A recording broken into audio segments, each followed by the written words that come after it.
All right, everyone. Hope you're all doing good. I hope you're all doing well. It's time for another episode of Speedruns From the Crypt, your bi-weekly horror hotfix.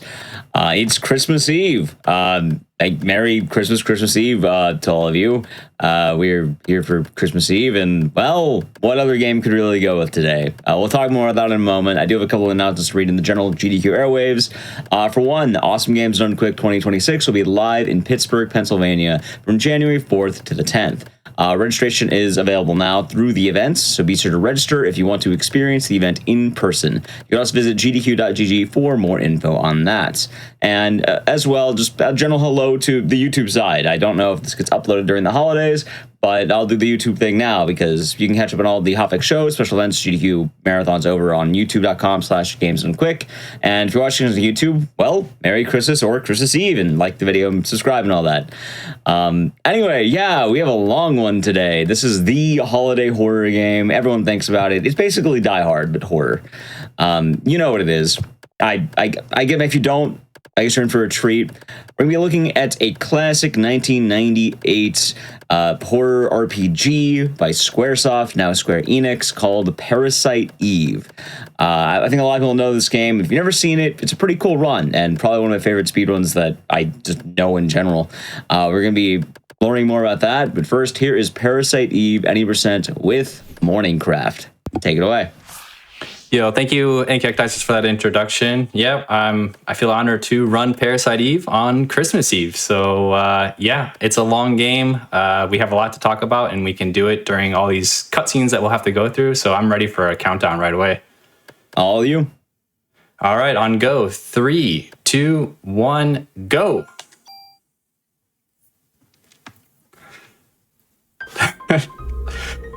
Yeah, as you put it, this is kind of like the Die Hard of video gaming. You know, it's a horror game. It's a classic, but it does take place during the Christmas holidays. So it's a Christmas game, whether you like it or not.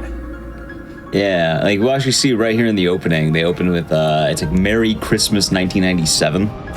Yeah. Yeah, this was actually a game I actually bought when I was a young Morningcraft back in the day when it actually shortly released, and I was intrigued by it because I had liked Final Fantasy VII that came out before, and I also liked Resident Evil. And when I saw like the cover of this game, I was like, oh, this combines both those games I like. This has got to be a good game. It's a great game.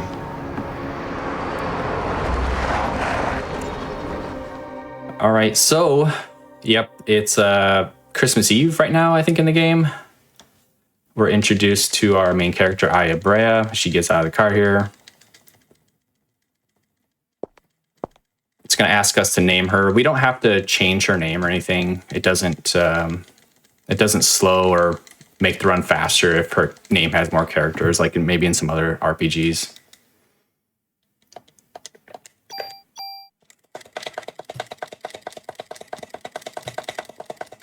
And we're gonna have a normal day at the opera.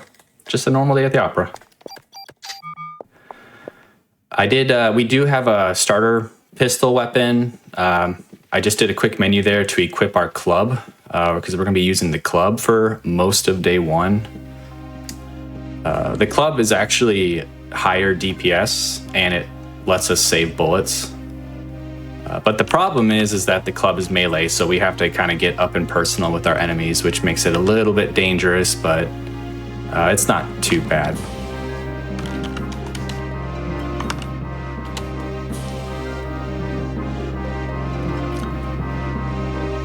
But yeah, I have been running this game on and off, mainly during the holiday season, for about 2 years now, and I think it's a wonderful game to start learning because it's easy to pick up. There's a great set of notes on SRC by Primus. You can literally just follow the notes, pick up the safety items, and do the safety strats, and you can kind of finish out a run just following the notes. It's really nice. There's not any like, those notes are wild. Yeah, it's still like 95%.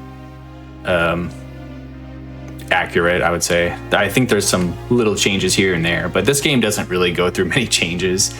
I'm mostly known for speedrunning Final Fantasy VII, where Final Fantasy VII, it's like, man, it feels like there's a new skip found every year, and the game kind of changes a lot. But this game is pretty darn consistent. Yeah. And talk about the notes really quick, and I guess just some of the stuff in general, because I also have a question at the end of this. Like, I know the community effort, there's been a lot of just contributors to it. You had Professor Palmer, Plywood, the LCC, Equinzu, Crazy Awesome. A lot of people put work into the notes, and it is probably one of the best guides I've ever seen in speedrunning. Yeah, it's a good one. It's the one I was still looking at when I was kind of de-rusting this year, so I kind of had to take a peek of that. And you know what's funny too about that? Whenever I get to the ending, I always like have that final page open for the chase. Yeah. It's like, all right, I don't want to mess up. I would like to know what rooms I need to be in. Yeah. So I have my notes on. I do my notes on a PowerPoint slides, which is kind of goofy. But the last slide literally says up, up, down, right. That's the directions you got to hold on the first 4 screens. Yeah. So up, down, right. And then I'm good to go. And then in terms of the routing, I think some of the big changes. Originally, I think they used to do a lot more in active time, which the turns will take. But I think it was like maybe a couple of years ago now that we got introduced to the hammer route, which the idea is damage good. You just put everything into damage. Yeah, and it makes learning it easier too, because it's now just put all your bonus points into damage. Yeah, and we can talk more about that in a moment, but I'll let you handle Eve. Sure. So we're gonna get into our first little, pretty much a tutorial fight. It's a very easy fight. This is Eve. This is Eve 1. We'll be fighting Eve multiple times. Like I said, we have the club because the club does more DPS than the starter pistol. And the way we measure how well a fight goes is how many turns it takes. So for this particular fight, it depends on how many crits we get. But if we get at least 2 crits, we'll beat her in 5 turns. If we're really lucky and we get all 4 crits in a row, we can 4-turn her. And if we don't get 2 crits, it'll take 6 turns, which is slow. Okay, there's 1 crit. So we'd really like to get 1 more crit just to get a 5 cycle. There it is. Okay, nice. So good Eve 1. By the way, crits in this game are not uncommon. I don't know. I would say like 1 out of every 3 or 4 on average attacks is a crit. You are more likely to get crits if you're closer to the enemy. So there are times where I'll try to be close to the enemy just to increase my chances of critting.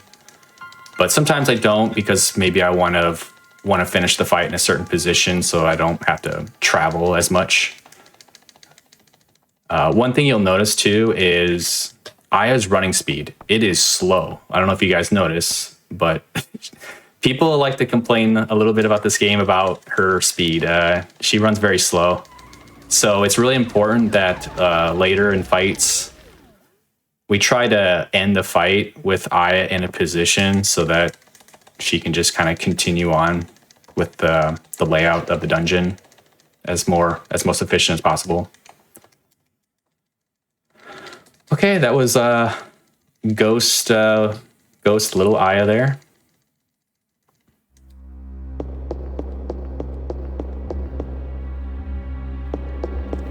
By the way, this was not a normal opera. As you probably saw, a lot of people died, caught fire, and now we got this rat here who's having some problems too.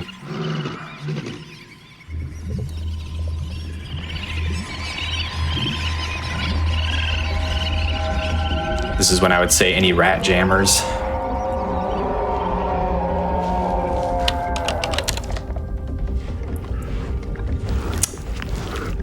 This fight, if we get a crit, it's a 1 cycle. If we don't get a crit, it's 2 cycles. Sometimes the rat can kind of juke you. Sometimes he can move away from you unially in the fight, which is unideal because we have to run more. Oh, this was good. He moved towards me, so that's good. I can smack him quickly. Okay, so no crit, 2-turn fight. Dude, I love your X rat emote. I don't know why. It's just so It's good. a fun rat. Was it inspired by this run? No, actually. I don't remember who. Someone called me a sewer rat because I went to a rave in a sewer once, and it was pretty fun. I was like, Okay. that's cheeky. You know, I'll make a rat. Yeah, it's perfect for this game for that moment. Yeah, I also have a fire emote for the fire part too. It's fun stuff. Yeah.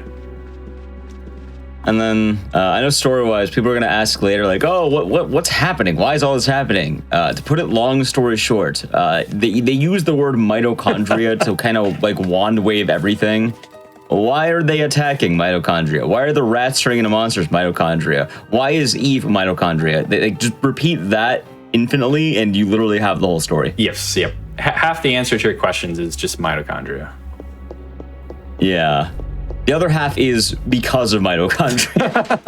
And it's like, yeah, someone's like directly like, oh yeah, and the mitochondria did that. The other parts are like, oh yeah, no, we're doing this for the mitochondria. Yep. We'll learn that Aya kind of has her own special mitochondria, which is why she was not set ablaze during the opera.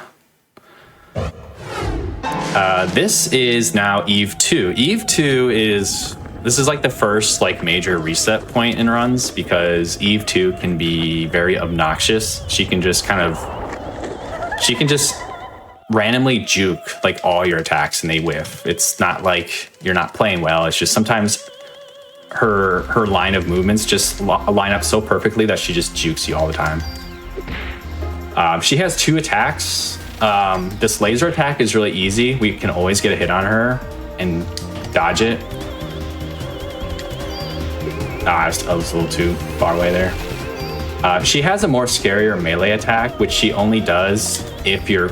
Oh my gosh, she just barely moved there. That's annoying. We don't want to be meleeed. It's dangerous. It can do up to 27 damage. It's actually crazy. Fun insult too is whenever she goes for a melee, she also manages to hit you with contact damage. Mm-hmm. So not only are you getting the 27, but you'll probably get like 4 more on top of that because she just bumped into you. Yeah, just tack another 4 HP there, and so that was actually not very good. I think I had 2 misses.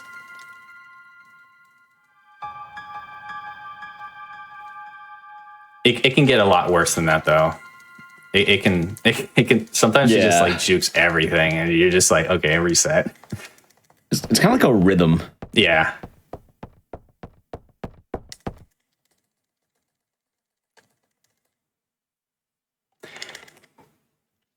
This is non-turbo, so you might hear me mashing.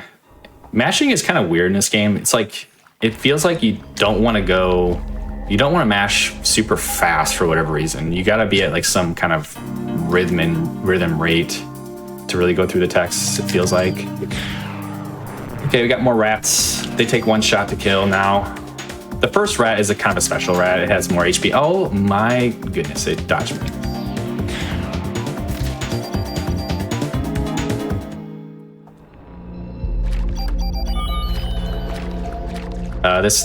By the way, these scripted fights, we can't run away from. We have to fight them, and they're always constant till day 5. So we're always gonna fight the same enemies on the same screens.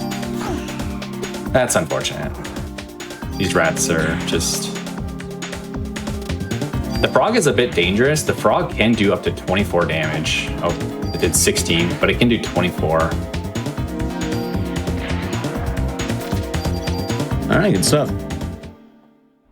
All right, this chest here has the M19 pistol. It's what we're going to use now for the rest of day 1.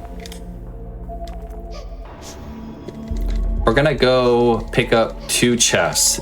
These 2 chests have offense upgrades. It's an 80% chance that it's an offense +1 or a 20% chance if it's offense +2. If we get 1 offense +2, it's really nice because we'll deal more damage. Unfortunately, that was a +1. And we have the opportunity to save extra turns in day 2. Darn, no +2s. Sad.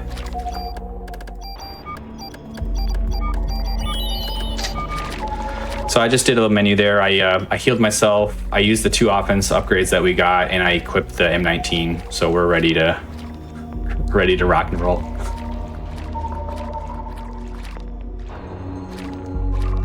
Okay, that was a okay. Yeah, that's like one of the only battle skips in the run.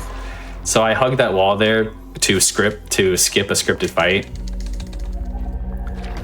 Normally that fight is two frogs, which are kind of annoying.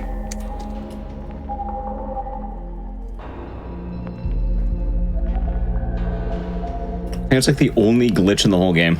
Yeah, it's there is 2 fights in Central Park that you can actually run away from. The first is the second fight where you fight 2 crows. You can actually run away from that fight, but it's not worth it because that fight's always 2 cycles. But there's actually a fight later, the polar bear fight. You can actually run away from it, but it's risky. What are the odds of escaping? It's almost 50-50, I would say. I would say it's pretty commonly you'll get it second try or so. We don't really make use of escapes in this game because the funny thing is like later in the game we'll fight we'll walk on screens that we can get a refight on, and you can run away from those refights. The problem is when you run away, it puts Aya's character before the trigger that causes another refight. So you could run away from the fight but then still get the refight again. So nobody really ever runs away from refights except for like one specific fight that's really nasty. All right, this is the alligator fight. Okay, that's unfortunate. I'm just gonna play it safe here. Of course, it did its max damage too. Okay. So we have the first phase here is to hit the tail. This is like we don't want to actually see a crit.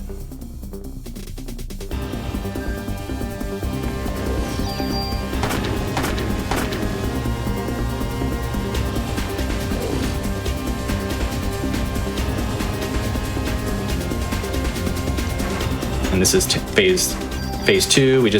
We want to see like, what is it? 3 crits I think we need.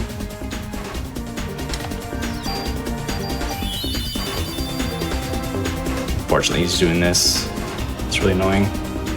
He's playing it really safe. This guy can do. I actually had a run die because he can hit you for 37 damage. Wow, I'm not getting any crits either.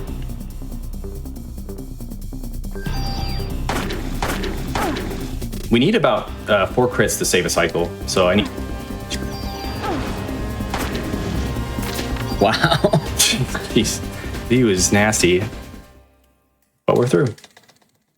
All right, that's day 1.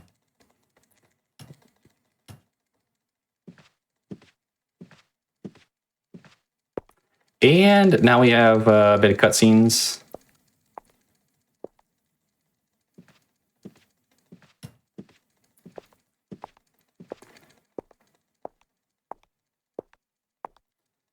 We get the Daniel Haymaker right here. I love this part. Boom.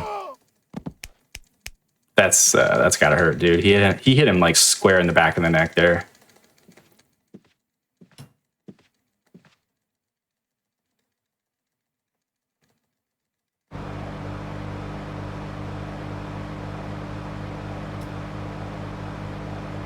Yeah, we have a bit of cutscene here. So that is the end of day 1. Day 2 kind of starts off with a lot of cutscenes as well until we get back into the action.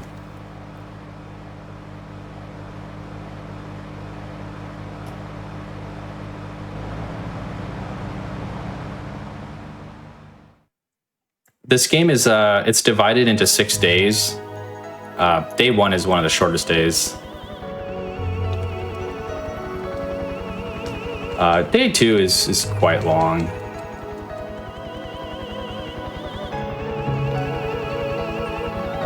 Look at those rendered 3D graphics. By the way, this game was also a kind of a test run for the Final Fantasy VIII engine. So I don't know if you noticed, but some of the character models look very similar to like Final Fantasy VIII character models. So this was kind of like a test run of that engine that they made for that game.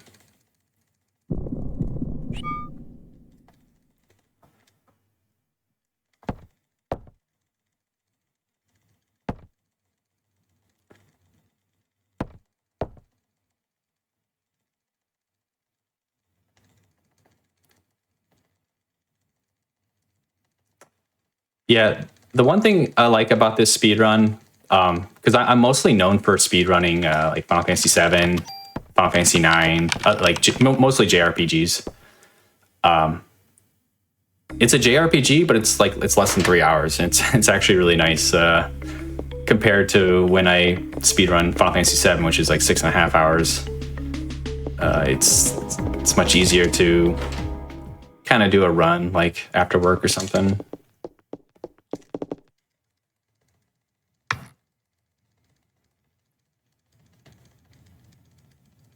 This is Wayne. I actually forgot who the other guy is.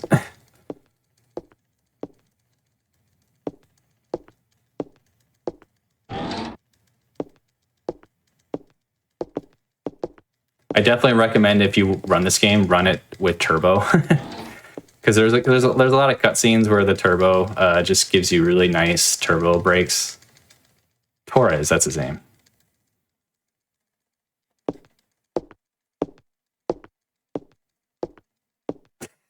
Someone in chat said, "To me, you're most known for Clock Tower 3."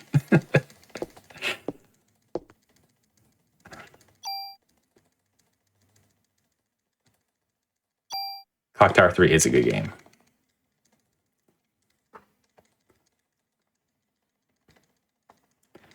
All right, so we're kind of introduced to the mod system in this game. That's what that. So what this tutorial is kind of about.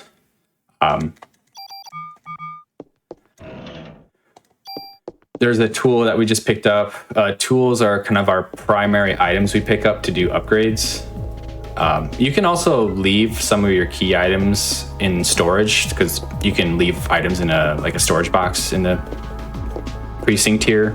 I do that later in day 3 instead of doing it once day 1, day 2, and another time day 3. But we'll be collecting tools throughout the run. Tools is our main way of upgrading our weapons. So how the upgrade system works is that a tool will it takes apart one gun to increase the stats of another gun. So it destroys one gun to enhance another gun, and you can use it to tool bonus stats, which is what we do for the most part. Most of our upgrades are just to increase the raw stats of our gun. Or you can transfer abilities. So if a gun has a certain ability that you want on your main gun, you can tool that gun and move that ability to your main gun. And we do that a few times.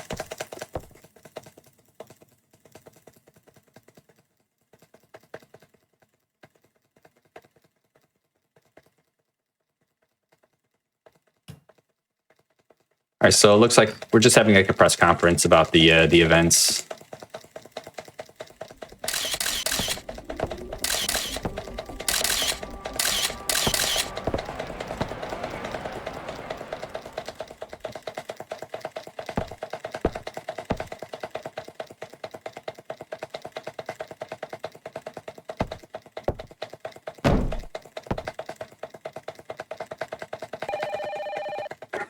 Gun eats gun, number go up. Exactly.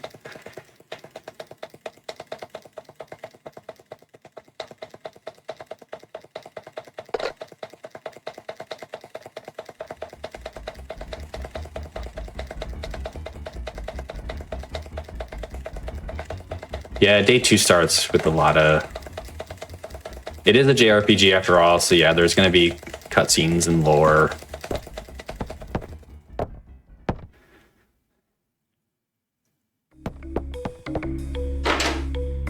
So now we're gonna enter the world map, which is the city, and we're gonna go to our first location. We're gonna go to the museum because we're gonna talk to a professor who might tell us more about why these occurrences are happening.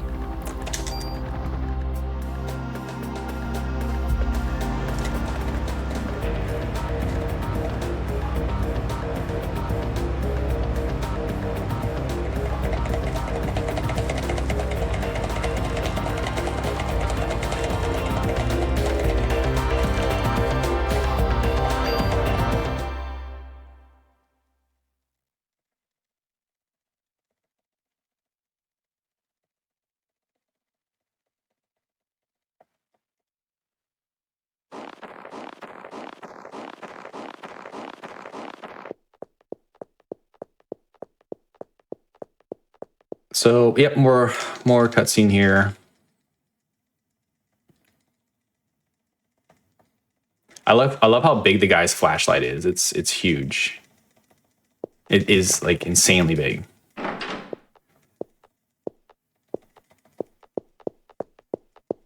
He has to see.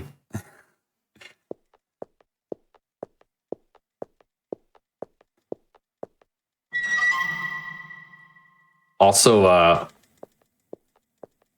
one funny thing about this little sequence here is that we're gonna follow Daniel, but the guy's like, nope, you got to sign in first. So we have to move over here, and we have to sign in. Sign in. It's important. Now we can go up the stairs. For some reason, Daniel doesn't have to, but we have to.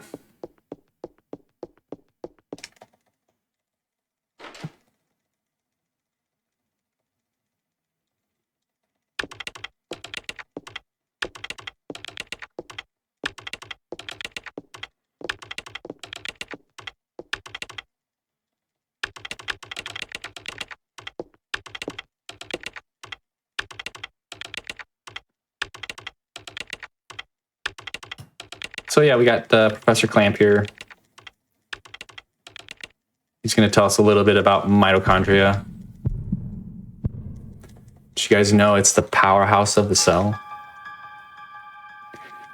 I think you can kind of go down a rabbit hole about mitochondria. It is kind of interesting. I mean, it is a work of fiction, but it is interesting, you know, like the reasonings behind it. I guess mitochondria has its own DNA and stuff, and it could just mutate. Yeah, so a couple things about that. For one, mitochondria is indeed the powerhouse of the cell. You probably learned it in biology. If you're, I don't know, I think 7th grade, I learned bio or something like that. You probably learned about mitochondria, powerhouse of the cell and all that. But Parasite Eve is actually a licensed game, believe it or not. Oh, yeah, I forgot to mention that, yeah. And it is originally a book, and there's also a movie. And it gets kind of weird because the book is very praised for having accurate science, as odd as that sounds. Like, I know mitochondria normally doesn't boil people alive, but the game, like, in the book, a lot of what they're describing is things that can apparently happen in theory or something like that. Yeah, they try to make it kind of believable. Yeah. Yeah, like the science is all there if you're a scientist. Like if you're into that, it's like, oh yeah, read the book. The other neat thing though is Parasite Eve isn't only a licensed game, it's a sequel to the book. Yep. But it's also not a sequel to the book because, well, yes, it is like, in event-wise, it would be a sequel. It's basically the exact same story, but in New York instead of Japan. Yeah. And Aya is not in the book, right? Aya is purely just she's a Squaresoft original, and that's actually why Aya Brea comes back in a lot of like other things, like the Third Birthday, and I think it's called Exvius. It was some Final Fantasy gacha game. She showed up with the Parasite Eve logo in like 2022, and that is the most recent sighting of Aya Brea. I think she's also in isn't she in Chocobo Racing? Because it's like a SquareSoft Mario Kart game. I think there's a Parasite, like a police car or something like that. I also know I think Dreambomb tweeted about this in the past because I know he's done a lot of dives in Parasite Eve, but apparently Ayabrea was originally also meant to be in Kingdom Hearts before a last minute change. Yeah, I think she was going to have the role of Aerith.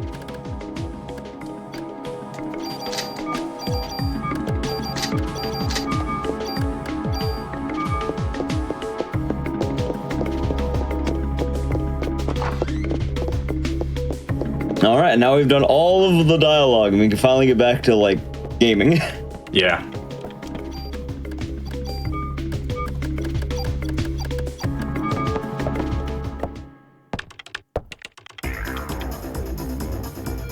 She was a free... Oh, she wasn't even a paid unit. She was a free unit. Oh. I would pay for Ayabrea. Well, you know, I played Exvius or whatever.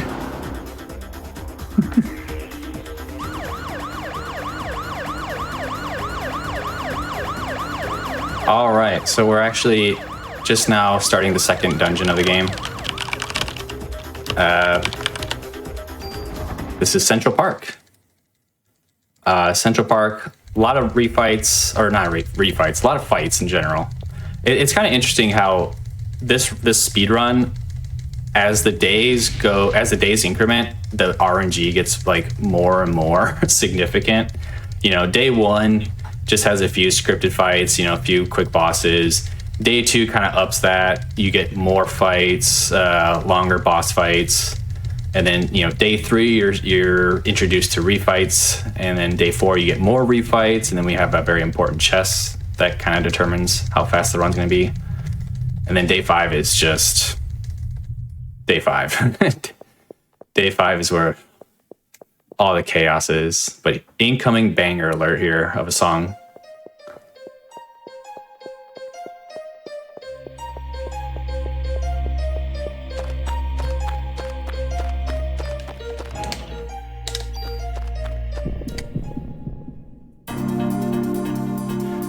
Okay, so I want to kill the green snake first, just because it's going to run towards me. If we get one crit on the red snake, we can one cycle it. So hopefully we get one crit. Of course not. Nice. So it takes a whole another turn.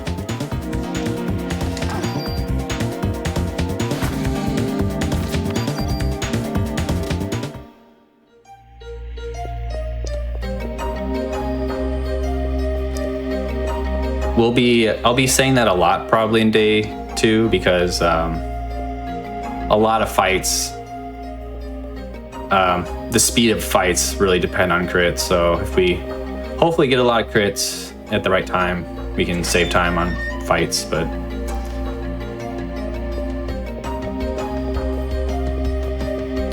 this fight is always a 2-cycle. It's 2 crows. So it's always going to be a 2-cycle unless they somehow get out of your range.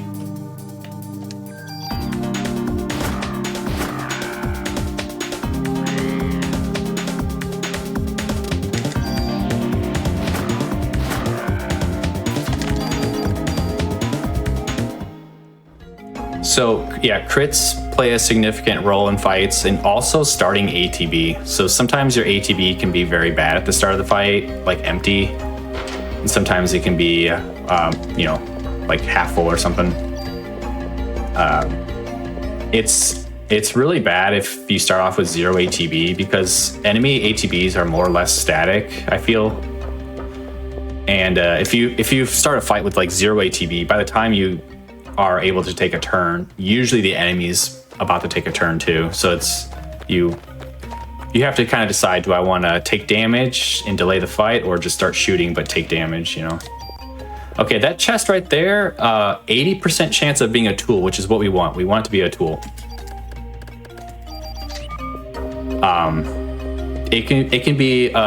It could be ammo plus 15, which is what I call scammo 15. It's not good to get that. Oh my god, can't see who we want. 1 crit on this guy. Nice.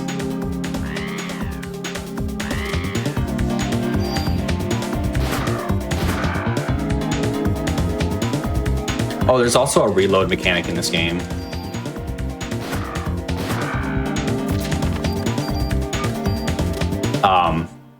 If you end a turn with 0 ammo left in your gun, the game will automatically just reload the gun for you without an animation. So there are times where I'll adjust ammo just so that happens.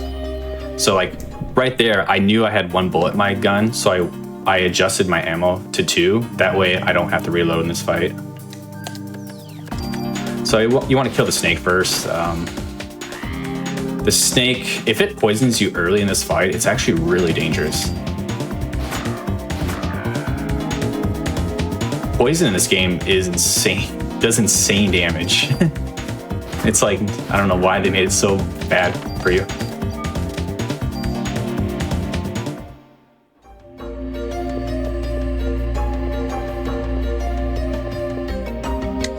But yeah, you'll often see me adjust ammo at certain times, because there are some fights where you just don't want to be caught reloading in it, because that can cause you to get hit by something kind of nasty.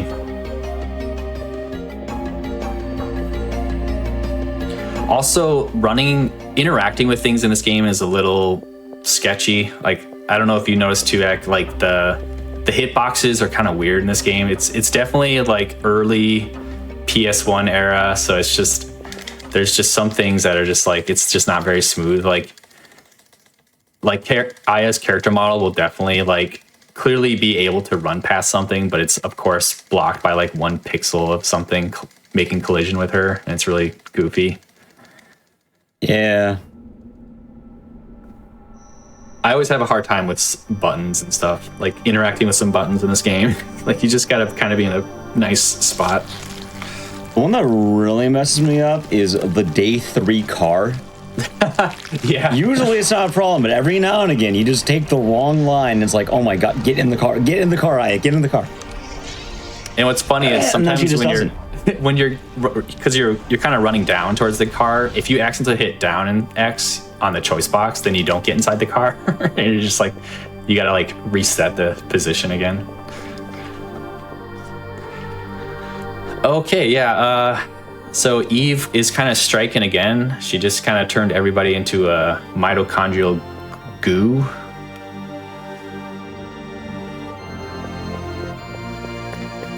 There's a spot I want to be in right there, just so that Aya doesn't auto move very much.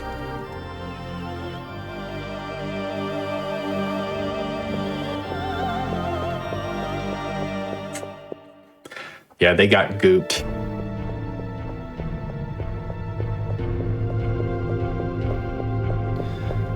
All right, and we're just continuing along. This next screen here has an important item that I'm going to be picking up for safety. It's a revive. So in this game, if you have a revive, it'll automatically be used when you die in the middle of a fight. So it'll be consumed and it'll revive you back to half health. It's definitely most runners always pick up that revive. If you're going for like really sweaty world record attempts, like I might be doing, we usually skip that revive, and it's not so much because it saves us like, I don't know, 8 seconds to skip the revive. It's that if you find yourself in a fight where you die and the revive is popped, that fight is going to be delayed by 10 to 15 seconds. So it just that either kills the pace. So we just skip it if you're going for really top times.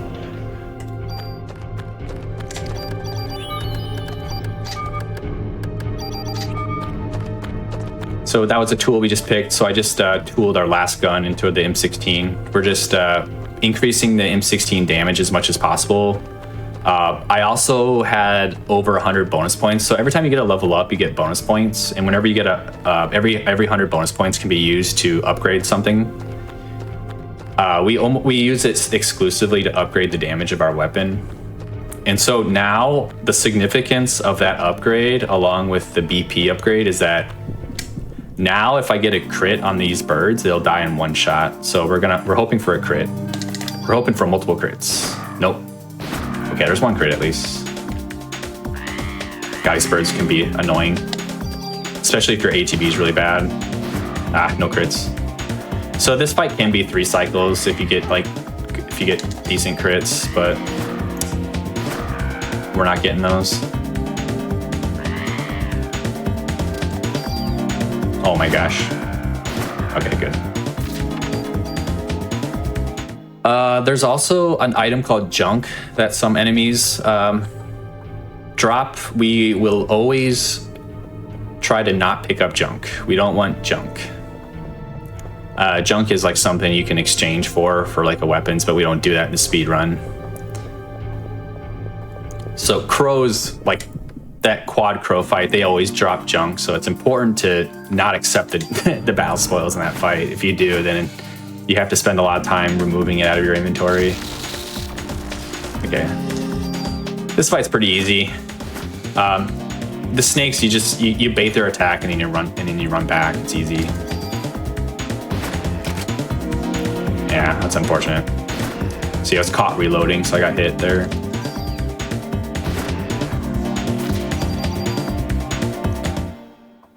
Ah, I was too far to the left there.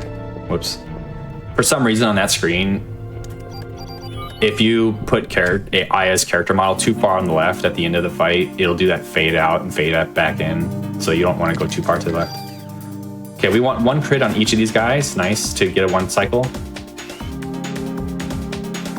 for each. So 1 crit, please. Nice, perfect fight, good. All right, this I'm gonna pick up a chest coming up. It's called the YOLO tool chest because it's a 20% chance of being a tool. And if it is a tool, it's really nice because we can do an extra upgrade. But we didn't get it, unfortunately. So the other 80% is just a defense +1, which isn't significant or anything. But we pick it up. We pick up that chest just for the chance of the YOLO tool. And then we're coming up on the last fight of the last normal fight before the boss fight in Central Park here. So we have a pile of leaves here. That's what I call this guy on the right. I like to bait out his like bard attack there because it's easy to dodge. So that's good. We got 1 crit on the pile of leaves, so that kills him. Oh, dang! If we would have got double crit, it would have been a 2 cycle, which is really good.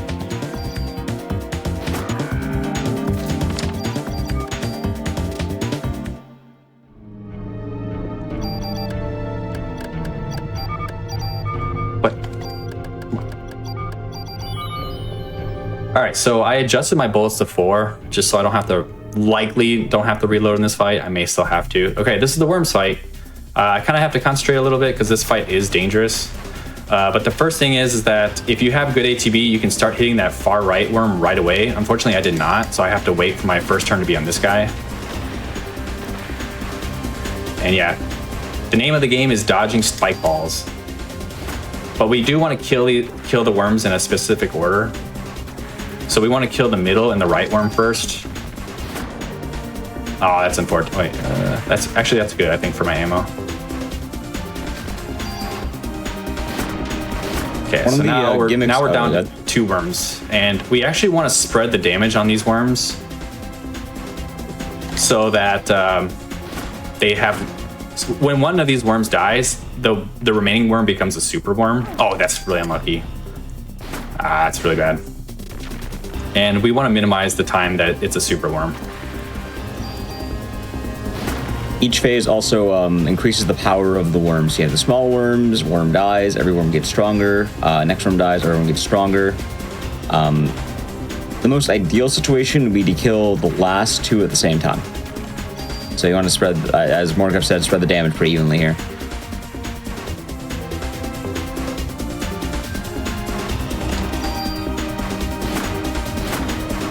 All right, let's see what happens to the super worm. So I'm just gonna dodge his attack there. It's gonna probably take 2 cycles here. Yeah, there it is.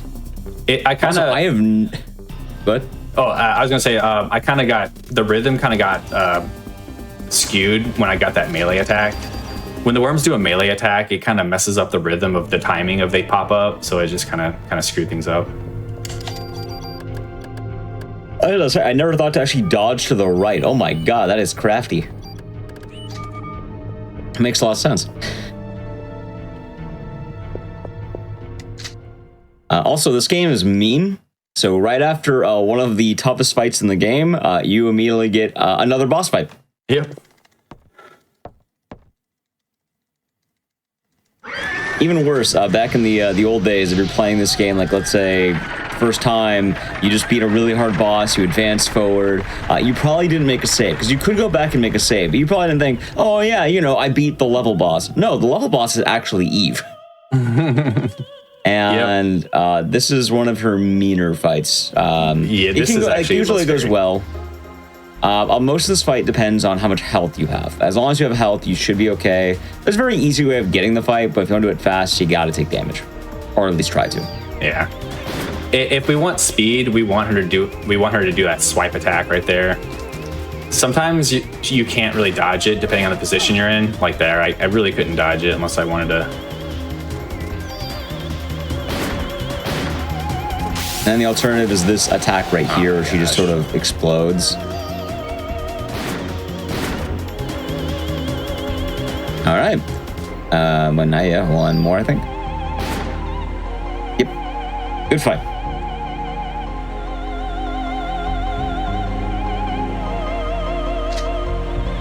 Yeah, and that's day 2. And now we have, God,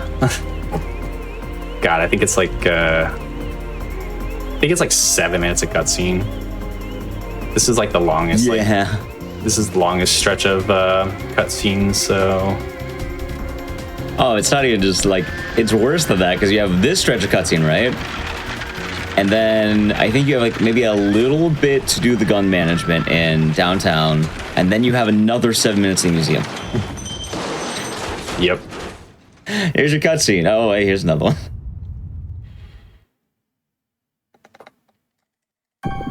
Oh, at least this one has, I guess both of them have like the FMVs in them. Yeah. Yeah, the one challenging thing about speedrunning this game is that there's a lack of bathroom breaks. If you're doing on turbo, it's pretty tough to take a bathroom break mid-run. Luckily, it's not a long run, but it's still like sometimes it happens. I think what runners have told me in the past is either one, you're doing it during the intro, because the intro is by far the longest cutscene. 2, I want to say the T-Rex, like when during the museum when you disable the security system and you're heading out. Oh, I think that T-Rex is a longish cutscene, not the longest, but longish. And then I think there's also one in that final stretch of cutscenes with Eve.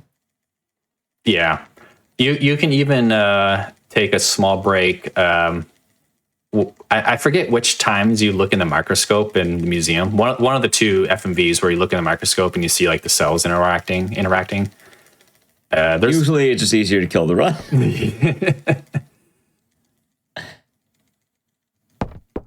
Not a lot of pauses or anything. Yeah, so it's kind of, I don't know how it is, but I feel like a lot of older RPG like communities are always been like, yeah, we're perfectly fine sitting down for 3 hours and just mashing the X button. Like no break, just all right, yeah, no, we're gonna grind out this game for 8 hours and then just sitting there for 8 hours straight. Meanwhile, I know some of the horror games are like 2 hours max. Are like, all right, here's your break, which good you can have a break, but I feel like the RPG community is always really a big fan of a lot of the older speedrunning rules. Yeah. Which is funny because I feel like the horror, like a lot of the shorter horror games don't need the break, if I'm being quite honest. Like it's good to have the option, but like you really, I don't feel like you need it for like an hour-long run or something. Yeah. Meanwhile, you have the 8-hour Final Fantasy, you're like, nah, you got to sit through all of it. Yeah.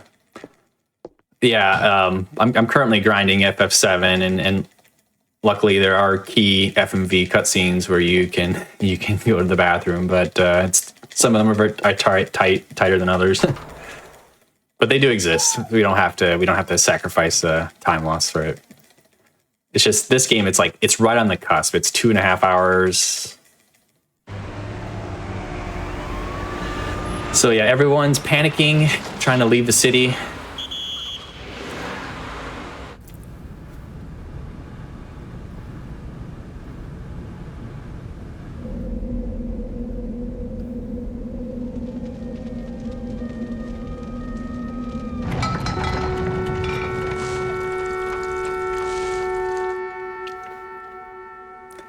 They really emphasized FMVs in this game. They wanted to be like a cinematic experience. Yeah. And it's interesting because you can see the quality of the FMVs. They've definitely improved. Like this is after Final Fantasy VII, so like the FMVs have definitely improved after FF7. But then we'll see later, like one of the last SquareSoft games on the PS1, which is Final Fantasy IX.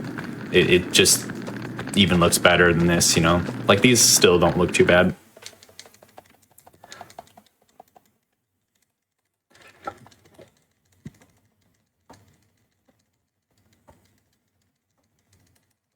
I love that camera angle in the hospital.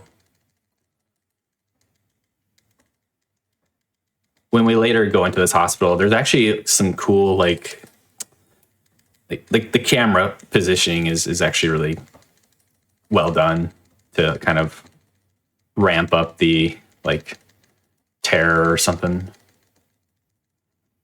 Also, I saw a few people asking mentioning the game in the chat here.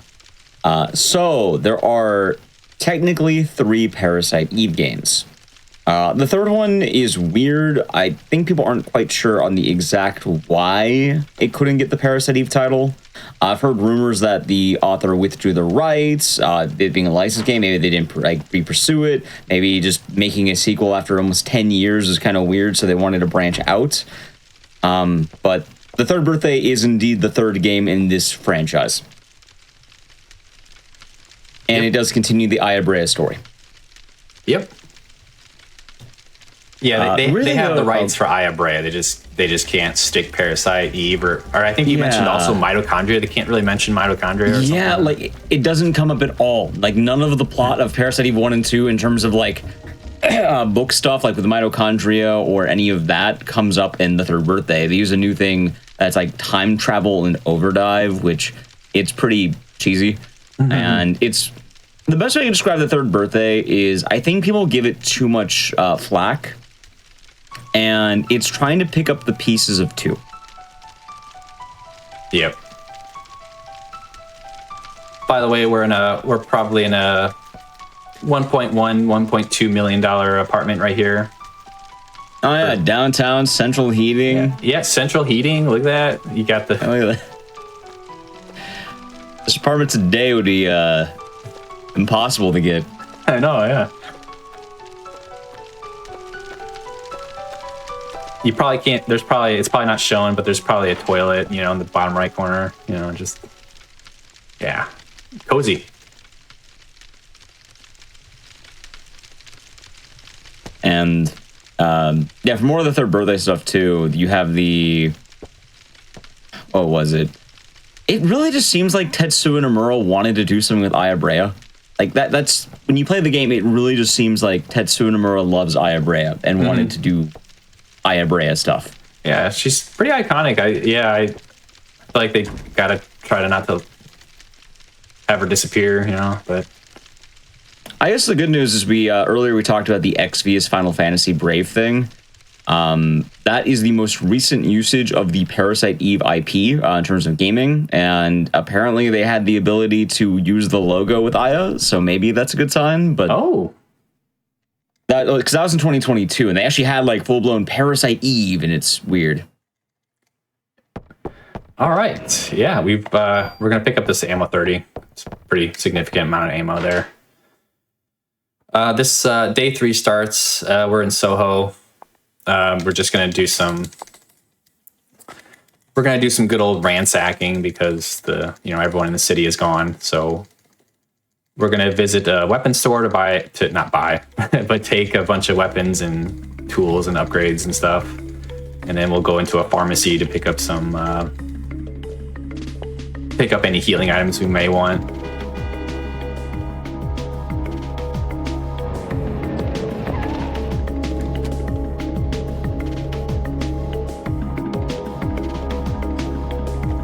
So first is the weapon store.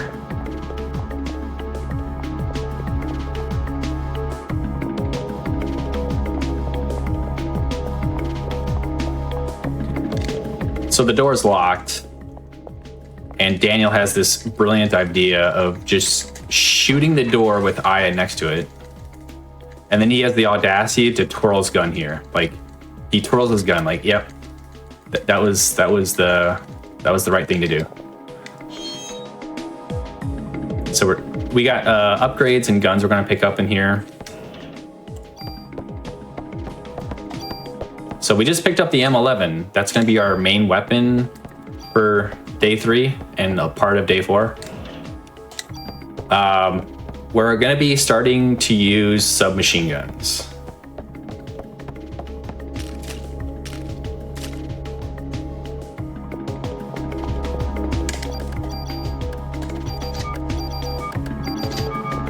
So submachine guns, and by the way, I tooled the M16 stats to the M11, so now all the upgrades we've been doing on the M16 are now transferred to the M11.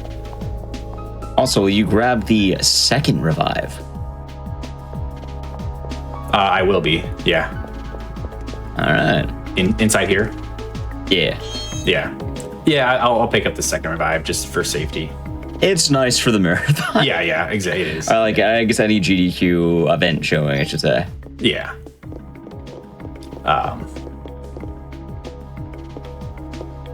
I think a lot of runners will skip that if they still have the first revive from Central Park, and if they did have to use the revive in Central Park, then they would pick that one up. Or you can just always pick it up. Oh, that was There's the car. Excellent. Oh, very nice. Yeah. Also, I want to give you props specifically as well. I was watching your run the other day because I was trying to brush up a little bit, see if anything's changed. You don't even go for the revive. and the world record you got. Nope. Yeah, I skipped that. Yeah. It makes sense. I mean, if you're dying, you're losing like 15 seconds. It's probably better not to die. Exactly. Yeah. It costs like 10 seconds to pick up, and if you end up using it in a fight, it costs you another 10 to 15 seconds, and that's just kind of significant pace loss. So it's just, just like with any speed run, the harder you lessen the time, the more risks you have to take, and that's one of them. Going reviveless. Oh, and here's our big museum cutscene. This is all just mitochondria. Yep. Aya, give us some of your cells. Wow, what's in them? Mitochondria. Yeah, we'll just we get a sneak peek of some cell interactions under a microscope here. I wonder if anyone's ever counted out the amount of times they say mitochondria in this game. Yeah, I'm gonna look that up. I'll see if anyone's done it.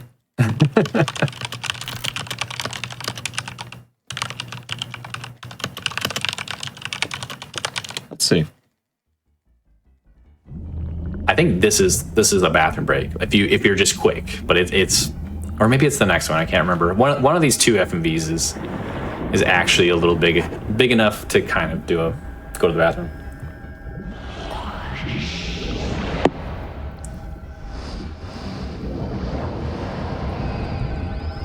All right, so no one's done an official count, but it would be interesting to see if anyone combed through this game, all the dialogue, and just counted how many times does anyone say it.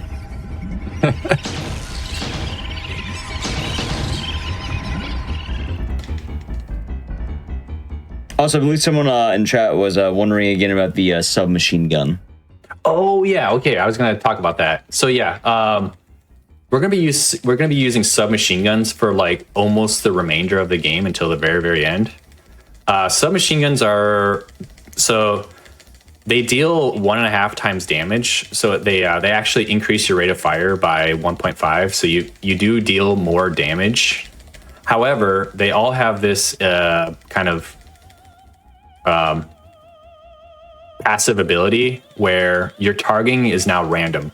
So now we have no control as to how we want to assign bullets to enemies during our turns. The game is just going to randomly do it from now on, and that can be mostly bad, but can be good, because it is fast, But yeah, it does introduce more RNG, but we're going to be still doing that because of just the raw amount of power that submachine guns offer. Also, funny enough, we actually got an answer to the other question too. We saw here DeCaris in chat posted in the script dump on GameFAQs. You can find mitochondria showing up 92 times. Huh. That's actually less than I thought. 92 is still a lot for a single word to come into a game. Yeah. Yeah. 92. So, there's also, along with rate of fire. So rate of fire is kind of interesting because it sounds good. Like it sounds like good to upgrade your weapon rate of fire because you shoot more per turn. But it's actually not good because the game still does the same amount of total damage. It just divides it by over the number of bullets that you shoot per turn. So like if your maximum output is like I don't know, 90 damage and your rate of fire is 3, the bullets will do 3 damage. But if your rate of fire is 9, you'll shoot 9 times, but they'll each only do 10 damage. But for some reason, submachine guns, they give you 1.5 rate of fire, but it's after the damage has been calculated per bullet. So it ends up being, 1.4, 1.5 of a total damage output multiplier.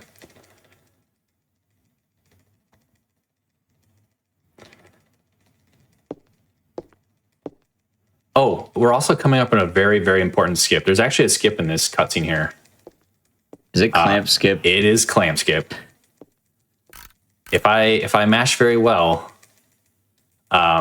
we should skip the animation of clamp turning off a computer. So if we see the computer monitor next to Daniel still on, it means we got clamp skip. Wait, doesn't clamp skip like lose a second or something? I think it saves 1 second. Okay. I couldn't remember. And it might lose. No, it's got to save a little bit because you literally you miss clamp running to the computer and turning it off. It's like 1 second.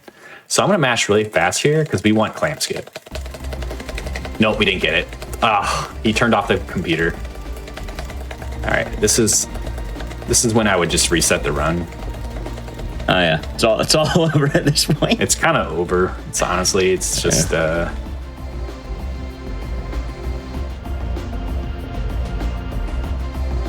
yeah, well, I have a brief moment while we're finishing up this cutscene. I have to read a couple of announcements. Yeah. All right, just for a couple of things really quick, everyone. For GDQ News, Black in a Flash is a community that uplifts and connects Black speedrunners of all levels, hosting special events throughout the year to raise money for charity and celebrate Black voices in the speedrunning scene. You can learn more at gdq.gg/BAF or use !BAF in Twitch chat to learn more on that.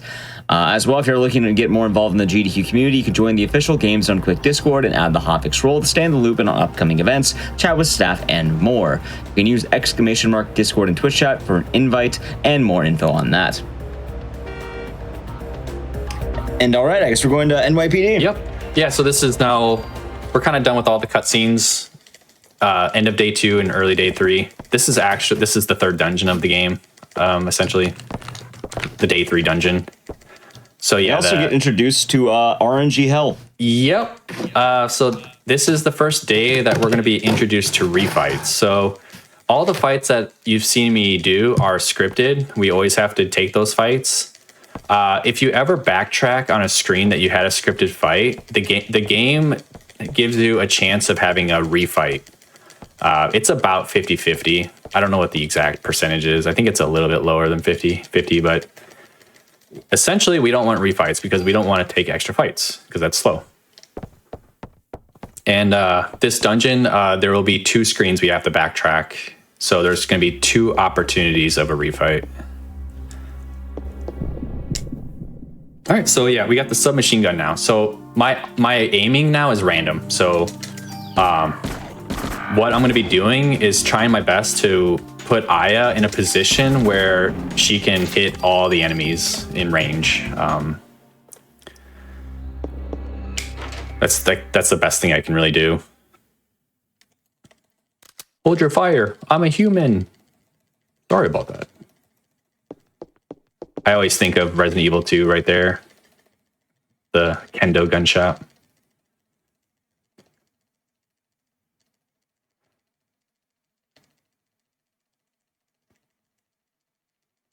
So that screen that we got the first fight in, I'm going to have to backtrack through it when I come out of this cutscene. So we're going to hope we don't get a refight. And I'm also going to put a lot of my key items in inventory here.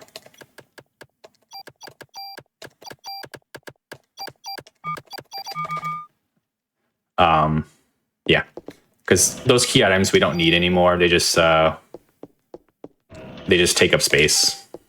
So I'm picking up that medicine too, just for a little bit of safety. Okay, so 50-50 about whether we get a refight. Nice, we did not get a refight, so that's good. This is Kathy. I always joke that she's just kind of faking her injury because there's no blood or anything. But as you can see, that was the kennel, and there was a strange pool of mitochondrial ooze where the dogs were. So that's gonna kind of hint as to where this day is gonna take us. Okay, bad ATB, unfortunately. Ah, darn. Hopefully it's still a 2-cycle. Okay, good. Ah. I accidentally accepted junk there.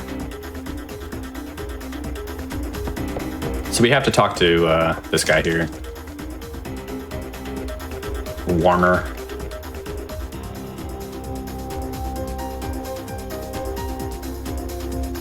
Now we have to go back to that same screen that we got to fight. So now it's another chance for a refight. So we skipped one fight, so that's already good. So even if we get this fight, it's not, it's 1 out of 2 is pretty average. And that's a big thing that you grind in this game for top times is refight RNG.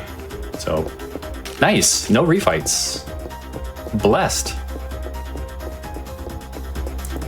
We have to go upstairs, but before we go upstairs, we're gonna pick up a very important armor upgrade, or a very important armor.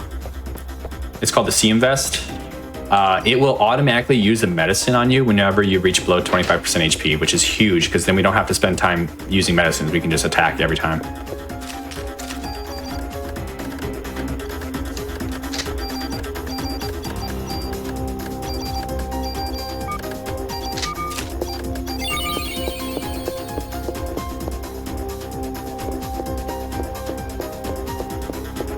So that CM Vest is gonna be kind of the means of as to how we're gonna tank damage and heal throughout the fight, throughout all the fights. Usually, we shouldn't really have to manually heal unless we are kind of in a weird HP threshold. There are some bosses and enemies that can just they can do what we call overcrit, and basically they deal enough damage to kill you before the CM Vest can proc a medicine because you're not in crit HP. Oh my god. These enemies are annoying because they spread out so much. Oh my god, it's gonna web me. Okay, good. We don't want to get hit by the webs. The webs slow you, and being slowed. Oh, I ran into the web though, like an idiot. Okay, but it's fine.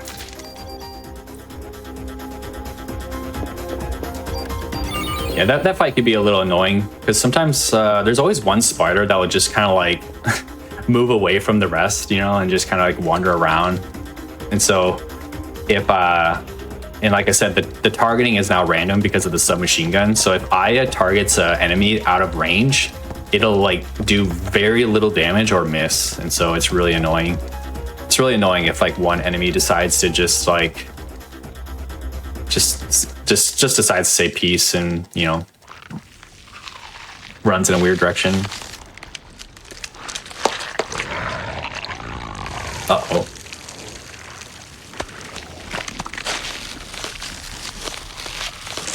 Yeah, this is a hard cutscene to watch.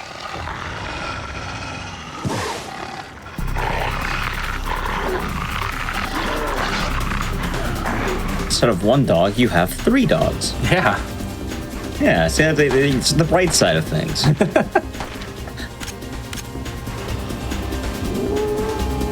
It's more heads to pet. Yeah. Yeah. Yeah, see? It's not all bad. bad ATV.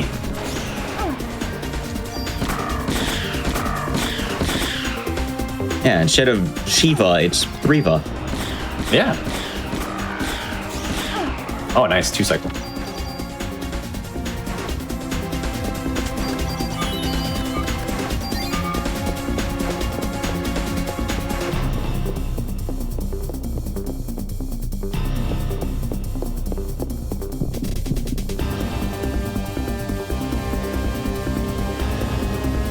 So I like to wait for the spider to take his turn because I don't want to get webbed. Ouch.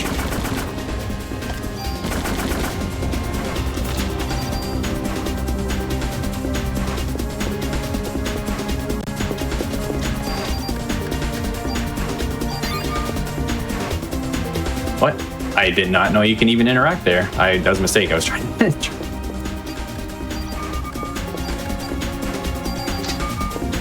Okay. All right, we got a boss fight here. So Shiva has 3 targets each head. I'm gonna do like a little safety strat here where we cast barrier at the start of the fight. For some reason, if you cast barrier, it automatically makes Shiva only do her shockwave moves.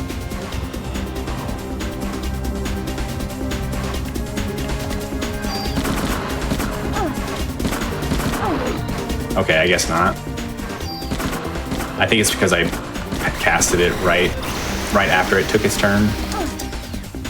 Okay, my HP is kind of bad, so I'm gonna purposely take contact damage there, just so that the medicine procs.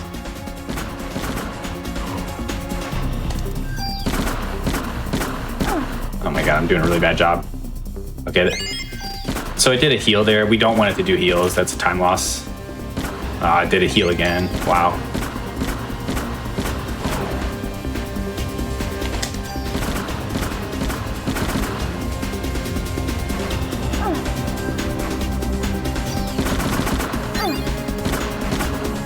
This fight's going really weird. But I think dead. It's gonna be dead here, yeah. That was kind of a weird fight.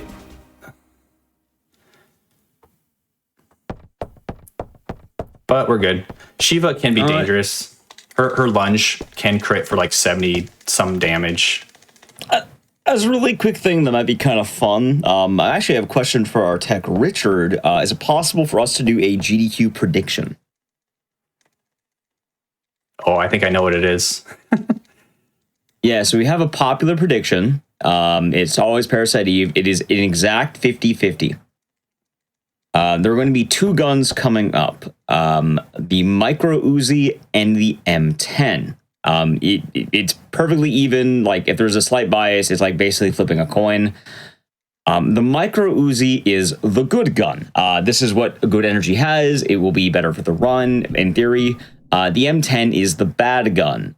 You have a short trade-off of speed early, but overall, the Micro Uzi is the better gun. So usually you want to see Micro, you don't want to see M10. Mm-hmm. Oh, there we go. Okay, so we do have the prediction. Oh, we got prediction. We have about 5 minutes. 5 minutes. It's like 2 5 minutes, 3 minutes. That'll be pretty fine.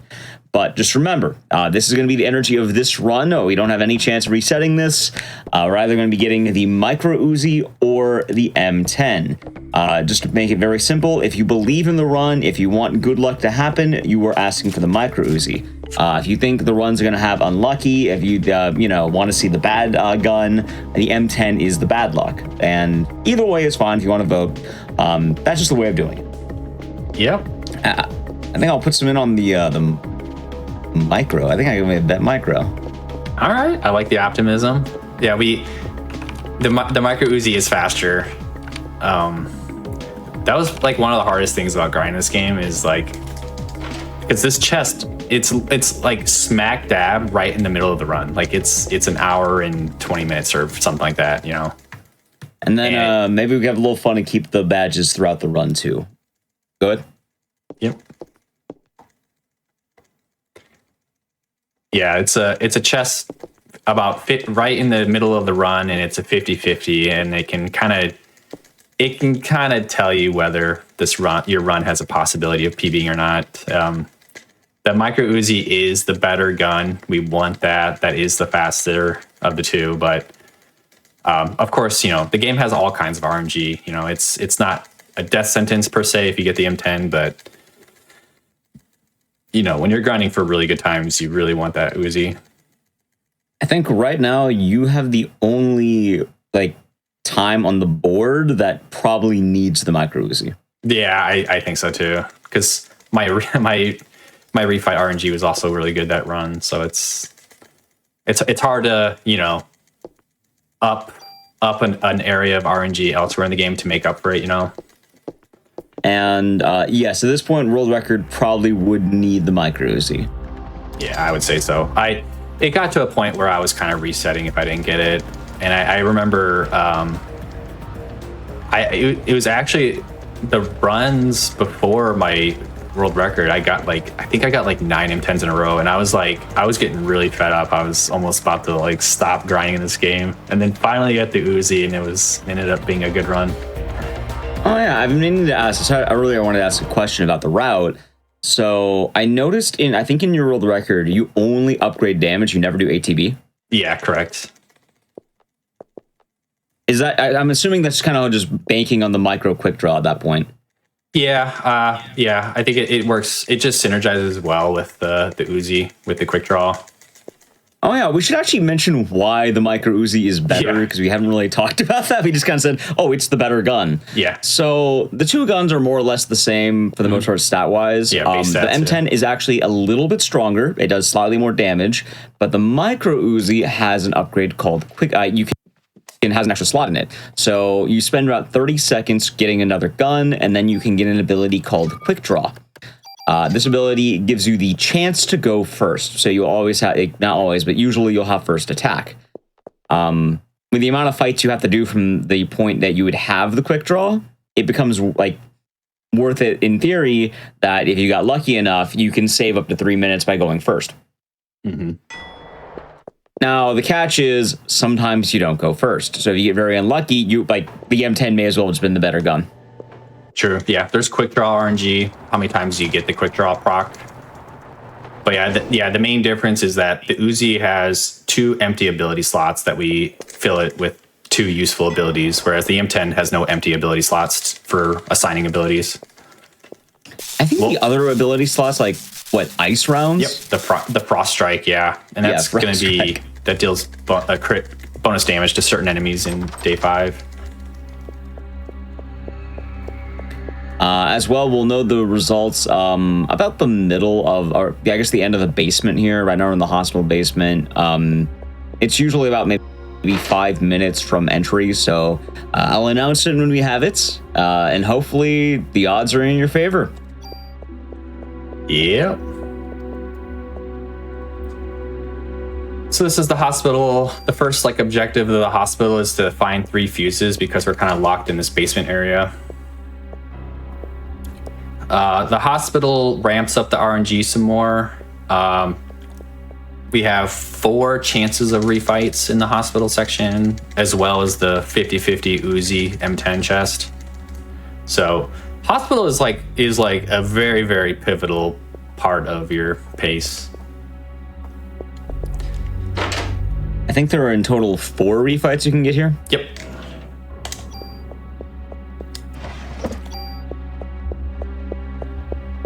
Also, I guess I'm kind of wondering in terms of, because I know your record had perfect refights, or I guess good refights, I should say. I don't know if it's perfect. It was pretty close, but it was really good. What are the amount of refights you need to make sure you have enough experience? Yeah, that's a good question. So all the refights before day 5 are just time loss, because the amount of experience you get from these refights are pretty negligible.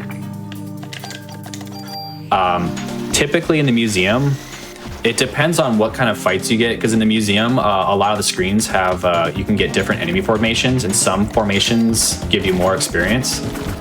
So it kind of depends on what formations you get, but typically you need at least 1 refight in the museum, maybe 2.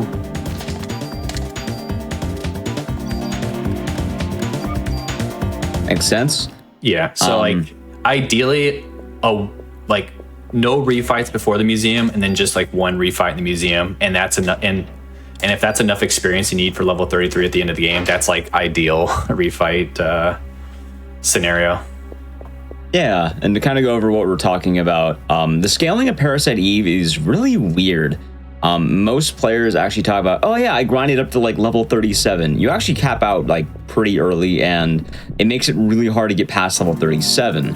However, about the, like, let's say level 33, you get the best upgrade in the game. It's an ability called Liberate. It's kind of just your limit break, your super ability. It's all of that. If you play an RPG, you have a good idea what Liberate means. The catch, though, is with the amount of fights you do in the game, you usually end up about level 33 at the end of the game, assuming you take every fight in the game more or less. Mm-hmm. Now, there's a chance if you had bad luck with the draw, you might not hit level 33. You'll be stuck at level 32. Now, by the end, the final boss will be at 33. But there's one fight very specifically. If you don't have Liberate, it is kind of hell. Yes. It's probably the hardest fight in the game. Yeah. The final Eve fight. Yeah. Yeah. I think it's like Eve 2. Yeah. I've never fought it without Liberate. I've just heard horror stories. Yeah, it sounds awful. Also, okay. It is almost time. Yep. Let's see. By the way, I had to backtrack through that room where I got the last fight, and we did not get a refight. So far, we had 0 refights out of 3 screens. All right, so we get a little offense upgrade right here, a little more damage. Yep. And then you may have saw a box in the last room. This is it.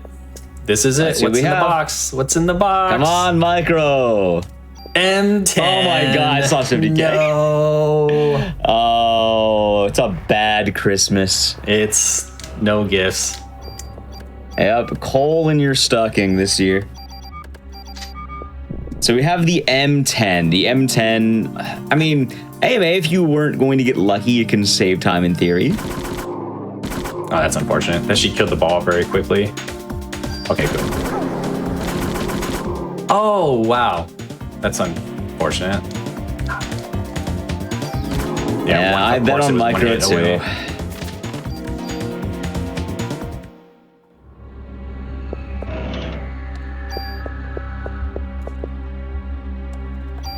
Yeah, the M10.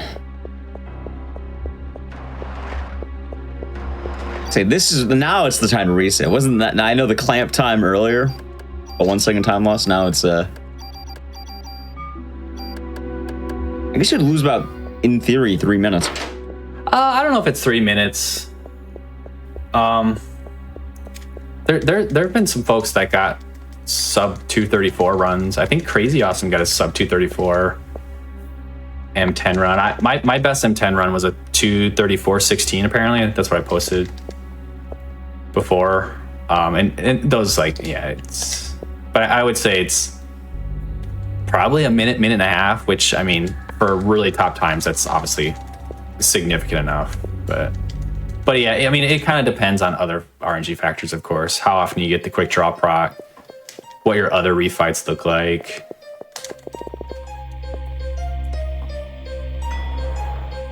Oh, geez.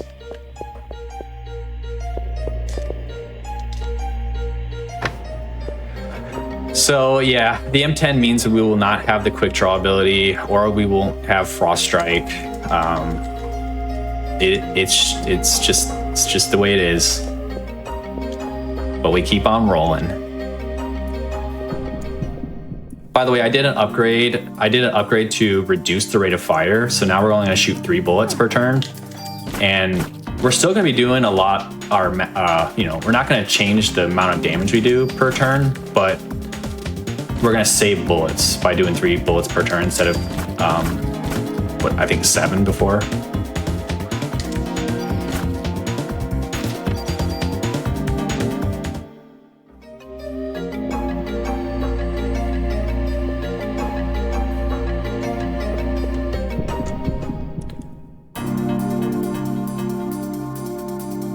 Okay, if you run behind the dinosaur there, or the dog there, it kind of makes the bug delay its attack. Ah, darn, not a 2 cycle.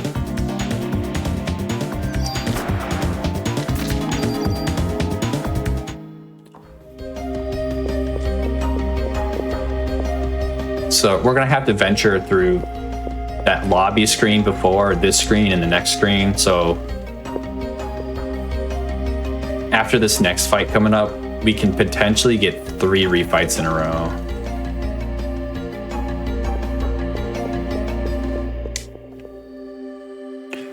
Also, sometimes we use energy shot in the fight. Like we're gonna use energy shot here. So energy shot is sometimes useful because it just straight up removes a character or an enemy from the fight, which then kind of helps, you know, mitigate RNG to targeting. And it also saves bullets. Not that that's a big deal, but it's used in a few fights. That's good targeting there.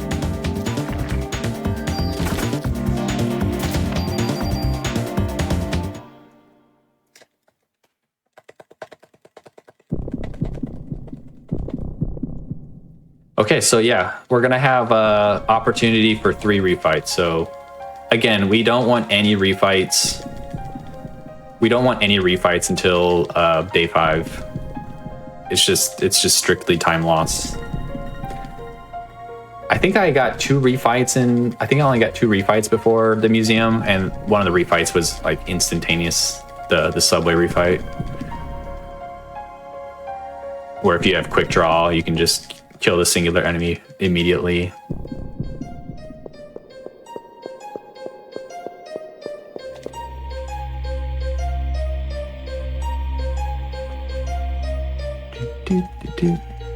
This song is so good. This is what plays in Central Park.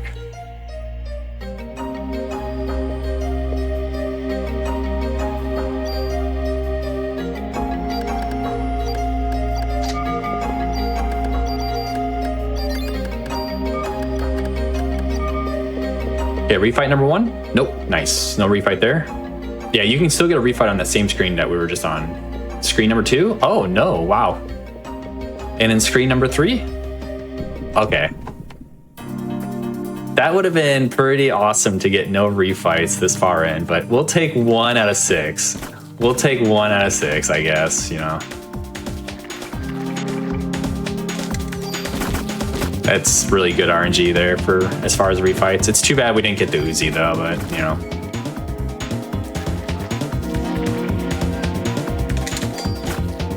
Oh darn, that's really annoying. Oh, so something about the submachine gun, dude. Okay, so something about the submachine gun in this game, or just this game in general, how the random targeting works. So the game assigns bullets to enemies before you actually start your firing. And so let's say there's one enemy that's only 1 hit from dying. If the game assigns all your bullets to that one enemy, what will happen is Aya will kill that enemy, and then because those bullets are all still assigned to it, she does nothing. So she basically just shoots 1 time per her turn. So that's and that just happened like twice in that fight where all her bullets were on 1 like dying enemy, which is really annoying. So it's just all part of the RNG with the submachine guns. We hope that she, you know, targets well, doesn't over target enemies or targets enemies that are outside the range, but it's unfortunate. This guy can drop an armor, which we don't want, or ammo, which is what we want. So ammo's good. If he can sometimes give you a BV vest or something like that. We don't want to accept it.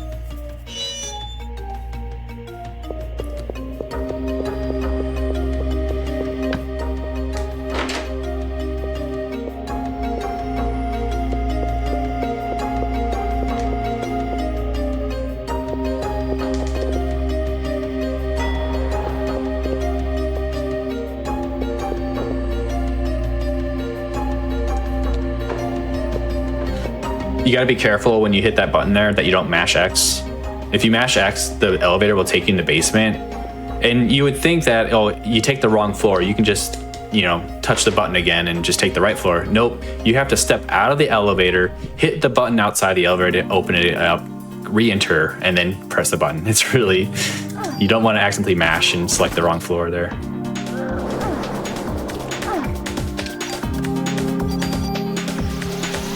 So we want to eliminate these big guys. They're called half men. The reason why is because they can keep spawning a ball, like a bouncy ball. And if they keep spawning those, it just delays the fight because we have to, you know, kill them. So to kill them efficiently, we need Aya to hit them at least once, just with regular, you know, attacks, and then we can kill it with an energy shot after. So I did one turn, and luckily one of her attacks was on the half men, the body part, not the ball. And so the turn 2, I did an energy shot on it to kill it. Basically, we do not want Aya to focus on the bouncy balls. So they'll throw these balls around we don't want Aya to only focus on the balls. Wording.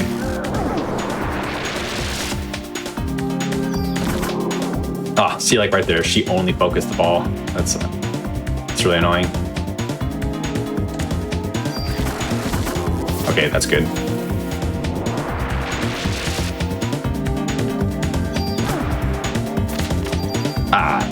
I didn't mean to accept these. There's a lot of like useless items in the game, like cures.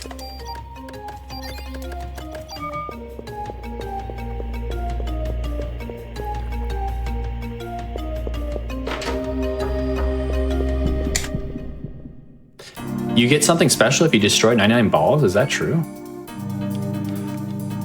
I don't believe that. Okay, she hit the body once, so I think I'm just gonna do this. Just kill it right away.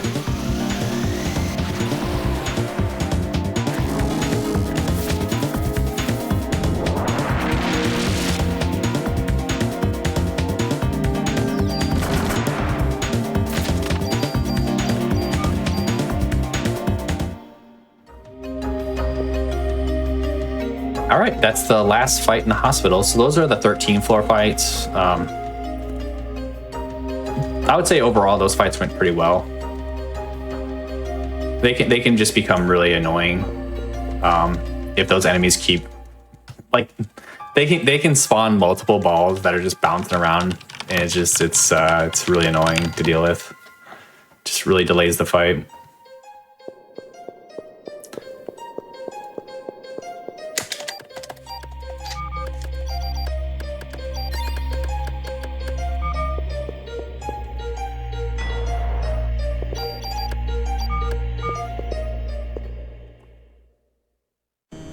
Okay, so now we're on to the boss of day 4.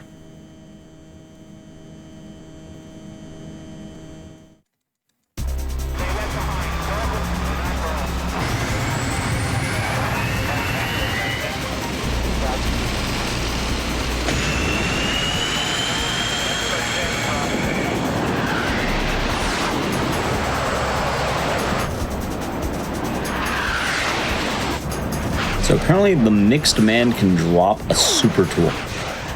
Really? There are some enemies that have a 1% chance. Balls. There are some enemies that have like literally a 1% chance of dropping something different.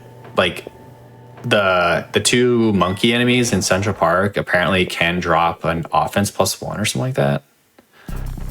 I don't think I've ever gotten it though, but yeah. That's what they're saying in chat. And as well, from what I can find here, from the 4 mixed men, you can get a super tool, a full recover, a full cure, and another full recover.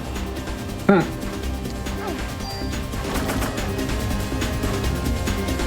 that would require you to destroy 388 balls. Yeah, it's I don't know who's saying that's a way to kill a day. Hey, I'm not gonna lie, but sometimes how this run goes, it feels like you shot 99 balls. Yeah. This is Spider Woman, by the way. It's pretty straightforward. It's really hard to kind of dodge her attacks, so we just tank it and just attack. And one of the easiest bosses in the game, honestly. Really no threats. The one thing that the Spider Woman can do at the beginning of the fight, and it's really annoying if she hits you with her web move. If she hits you with her web move, you are frozen in place for a long time, so you can't really advance the fight.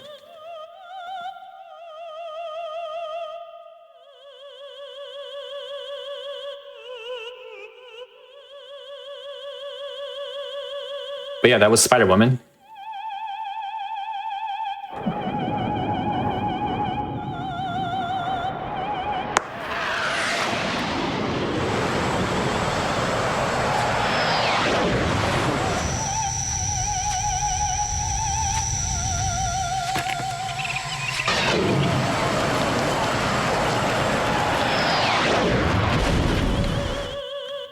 So any casual players in chat, how many of you game overed during this section right here after the fight? I personally game overed when I play this game casually. The game does not tell you what to do here, and as you can kind of hear the noise of a plane about to crash into the building. But yeah, you're supposed to run to the bottom left here on the the scaffold thing, and if you don't do it in time, game over. You get hit by a plane. Yeah, you get hit by a plane. Yeah. By the way, fireworks sounds. That's always kind of funny. Yeah, I did it casually. I remember that. I love it. I think I lucked out and just sort of ran to the corner because I was terrified of the plane.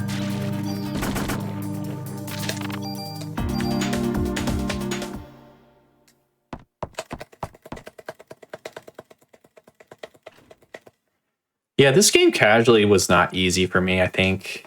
I got this back in the day, so I was really little. Tells you probably how old I approximately am, but I couldn't beat this game. Not until like my later years when I replayed it.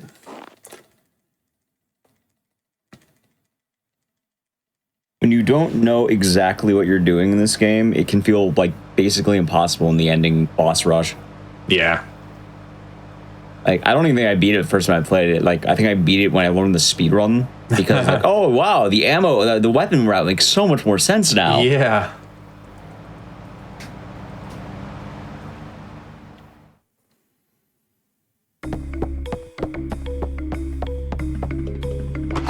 All right, we're gonna wrap up day 4 here, and yeah, day 4 introduced a lot of RNG there, a lot of refight opportunities, the Uzi M10, but it's gonna go off the rails now in day 5.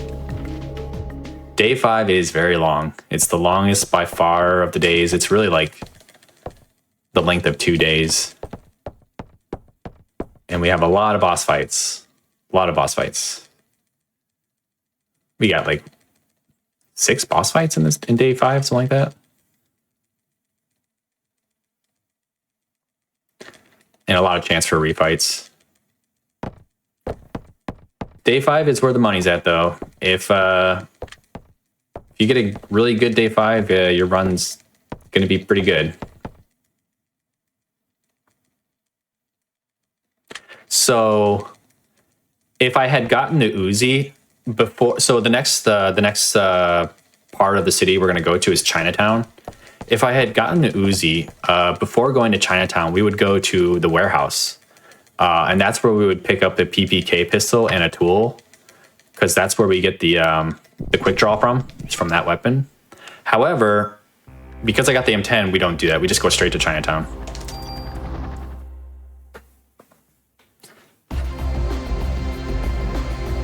So yeah, the Uzi does invest like, I don't know, what is it, like 45 seconds to pick up that PPK and the tool, but you get that time all back just from that quick draw ability.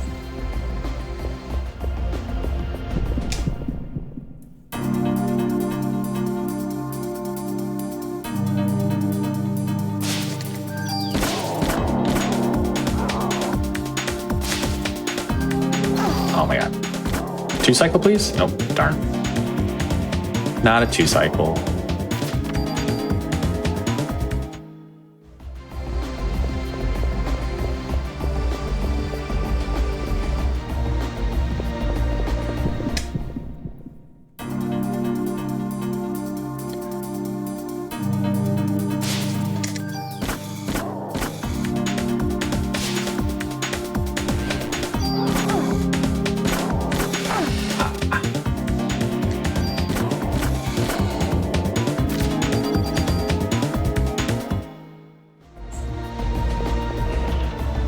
Also, I have not gotten a single offense +2. So every time we picked up an offense +1, there is a small chance that it's an offense +2. And unfortunately, I didn't get any offense +2s. So that was like another example chest.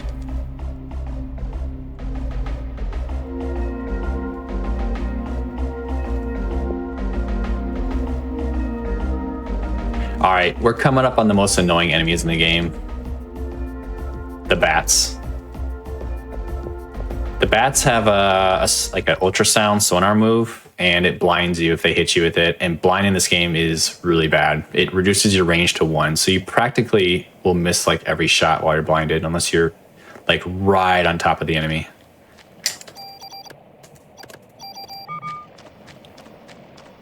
So it's kind of RNG as to when they do the sonars. I kind of hope they do it early in the fight here.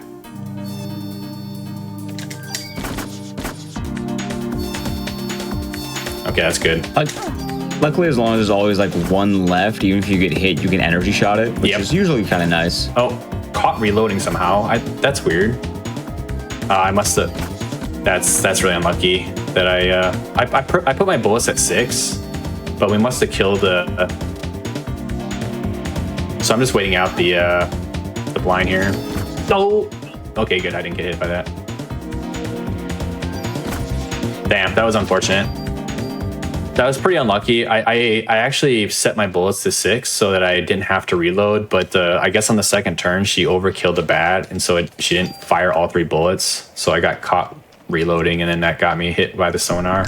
Also, good luck. Hopefully you don't get the worst refight in the game. Yeah.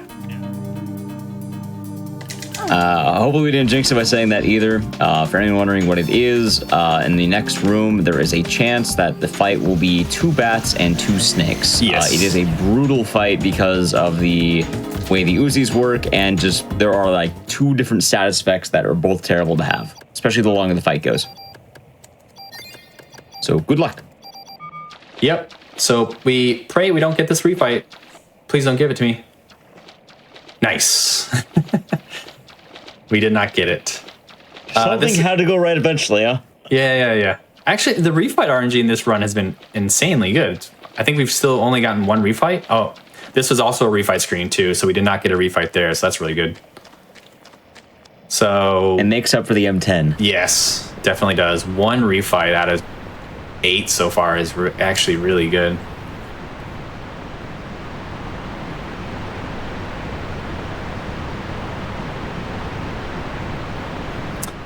This next fight is a single bat, and if your ATB is bad, the bat might get its turn off before you can attack it. So we hope that we have good ATB here and we can shoot first, because we can't dodge the ultrasound very well.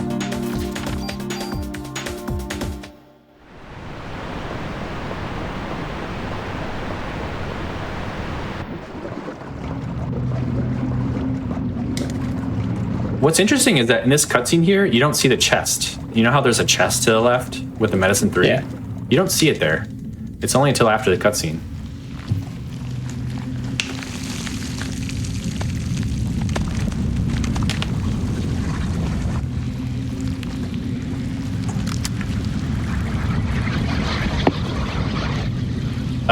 So that we call that first refight in the sewers. We call it Sewer 3 because it's the 3rd screen in the sewers. We call that the Sewer 3 refight. And that's the only refight where I see runners actually chance it and try to escape from it. So they'll try to escape from it. The problem is that even if you get a successful escape, you still have to run past the refight trigger, so you might just still get the fight again. But it's just, because that fight is so bad, it's just kind of worth it, I guess.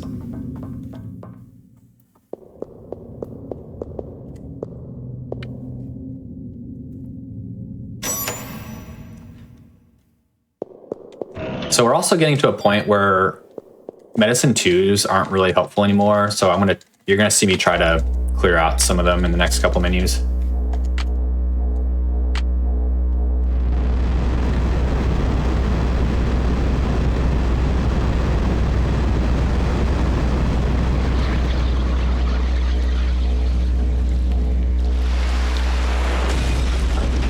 That mitochondrial ooze, man. Just wrecking the city.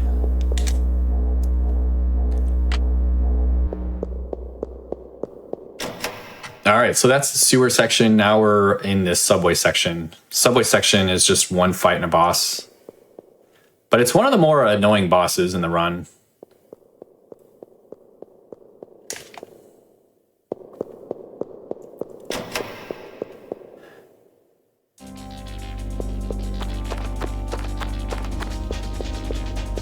Wait, what just happened? What? Did you see her? She like skipped getting up there. What? I've never seen that. Have you ever seen that? No. Any Parasite Eve runners want to? What? Yeah, you just ran right up there. Yeah, I mean, I've never seen that before. You could. It didn't let me. It didn't let me load into the other zone, so it technically lost me time. Maybe Aya just took the big step. What? Oh man, I was afraid I may have like soft locked or something. Well, you can give the classic GDQ catchphrase if you want.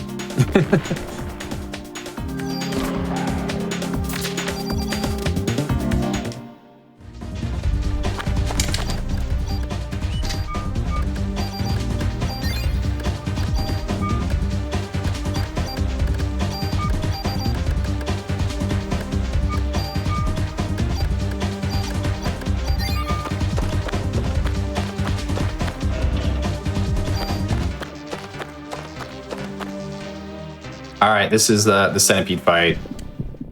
All right.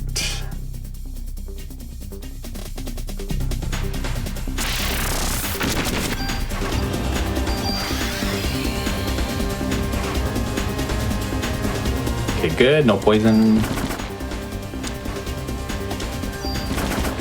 Ouch. Okay, that was only contact damage. Nice. Ah, I'm not gonna get the chance.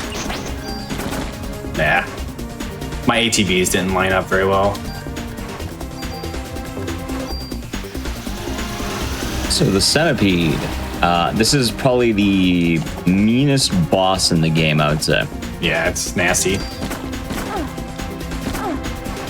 When it goes right, it's nice. Yeah. More often than not, though, it does not. That was terrible. I gotta be careful. I could. Yeah, there goes the revive. Yeah, they can do like 80 some damage. It's really annoying.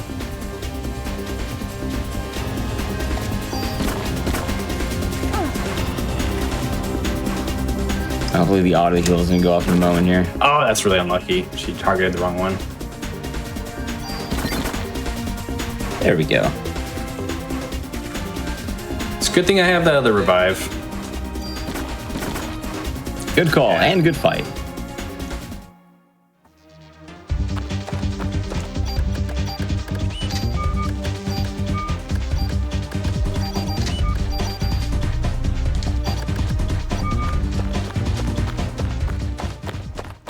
Did I get any upgrades? I don't think so. I didn't get any. Wow. Usually you get like 1 or 2 upgrades there. Yeah, that fight didn't go well. Unfortunately, like the way my ATV lined up with, so you can get a quick kill on one of the 4 body parts right after it spreads, but like my ATV didn't reach quick enough to do that.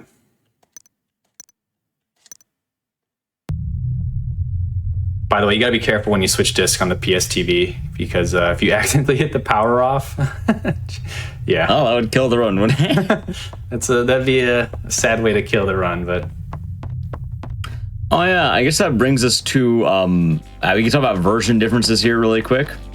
Normally this game came out on the PS1. Obviously there's many ways of playing it. The fastest is mostly a tie.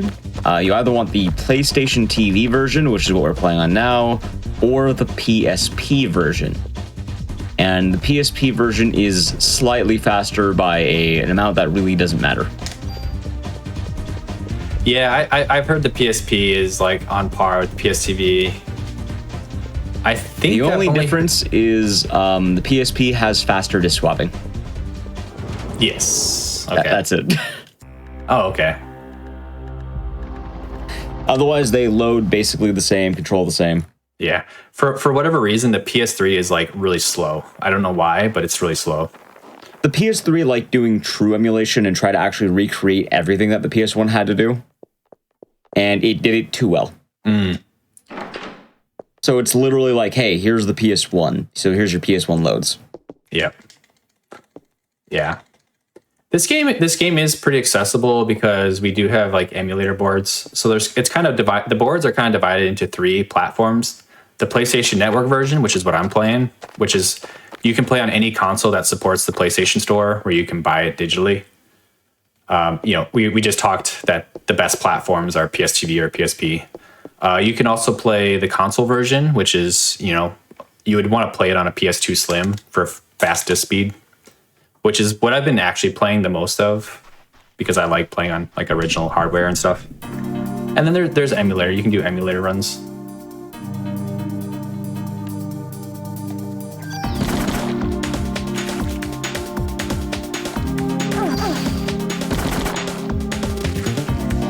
The Scorpion's hitbox can be really annoying sometimes.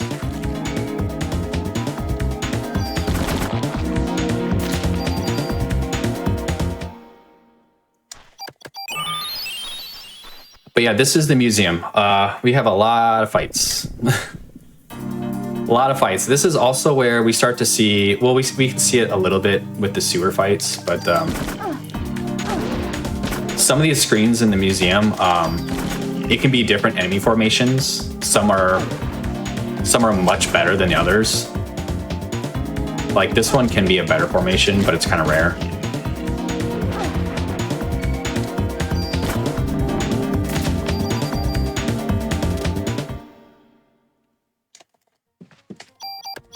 What?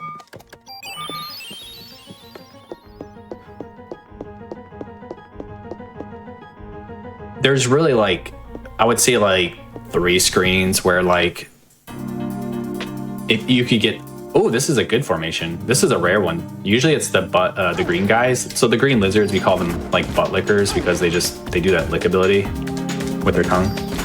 But these raptors, the Trodons, they actually give you good experience. And so this is a good fight to get. Usually you get 3 lizards though.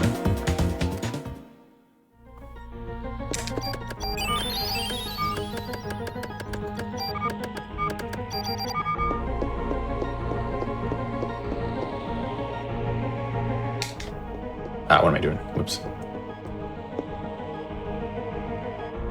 So, yeah, we mentioned that the micro Uzi allows us to assign the ability quick draw, which gives you full ATB at the start of a fight most of the time.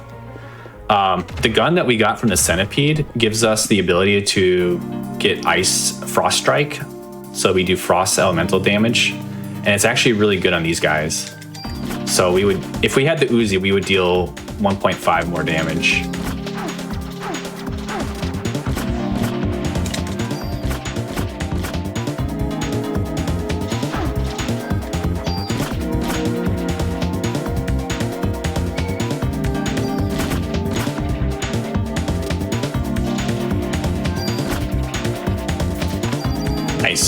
Nice. So those guys can drop medicine 4s, which is good, or they can drop full cures, which are useless. Full cures, like cure status. Okay, we got to refight, unfortunately. It's the butt lickers. Okay. So these lizards don't give you a whole lot of experience, so they're kind of a bad refight. So, but we usually need at least 1 refight in the museum for experience because we need to hit level 33 by the end of it. So if that's the only refight, then we might be okay, depending on what enemy formations we get.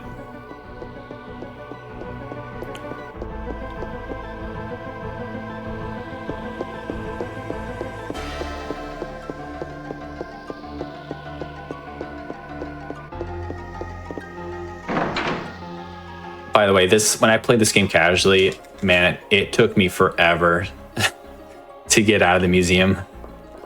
It's very confusing. Okay, this can be 2 or 1 raptor.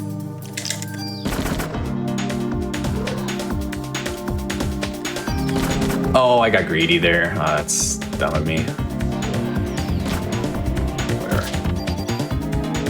Sometimes I play a little greedy. I try to be like far away so I can move Aya towards the load zone, you know? But then she ends up being just out of range, so it costs me time.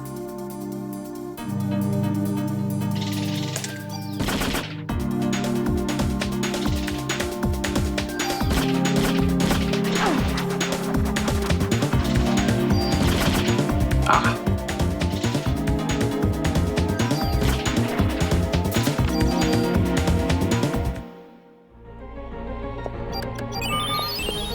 We have heal 3, which is a pretty strong heal, so you'll see me kind of using that. Just so I want to like bank a lot of medicines for some of the boss fights coming up.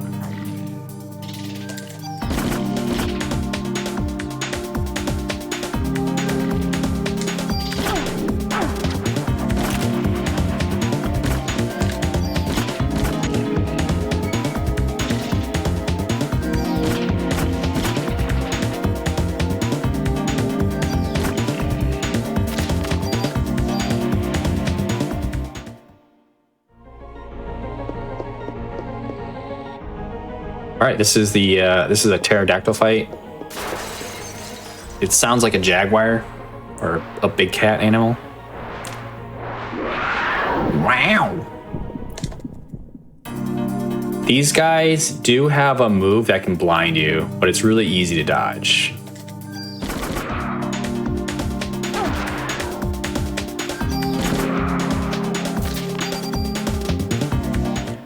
I'm just gonna pick up these safety medicines. I normally always skip these, but I've actually picked up quite a few medicines, and which I'm actually kind of glad I did, because I kind of misplayed a few bosses where I had to use more medicines than I normally do. But okay, this screen here, most of the time it's a single pterodactyl, which is good. We want that. But it can be I think it's like 2 lizards and a roly-poly. It's a really annoying fight that it can sometimes be.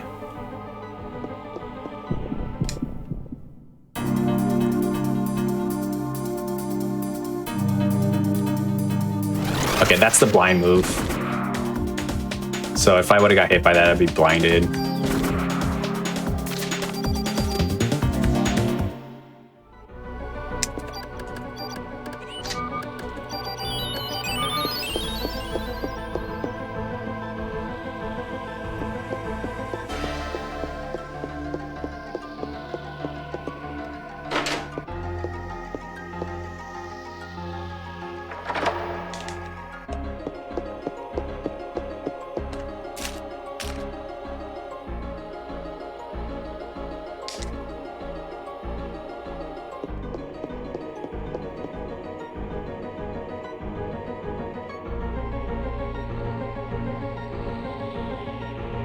Yeah, I remember casually, I was in the museum for forever. I felt like I was going in circles.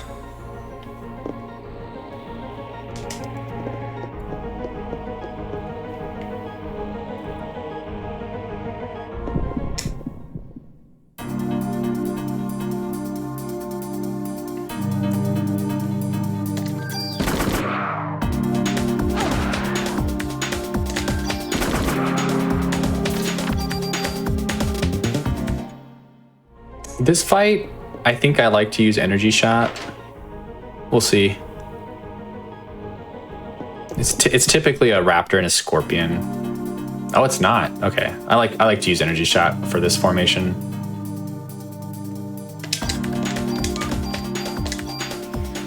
Although, shoot, I don't think it's gonna kill because I didn't have full energy. Yeah, it didn't kill. Darn, I didn't have full energy. I just realized.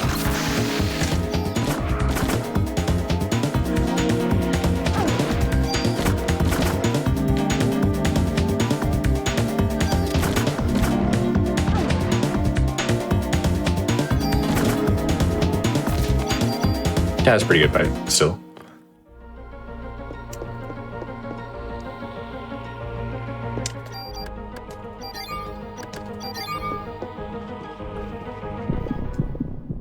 This can be 2 or 3 lizards. Usually 2, yeah.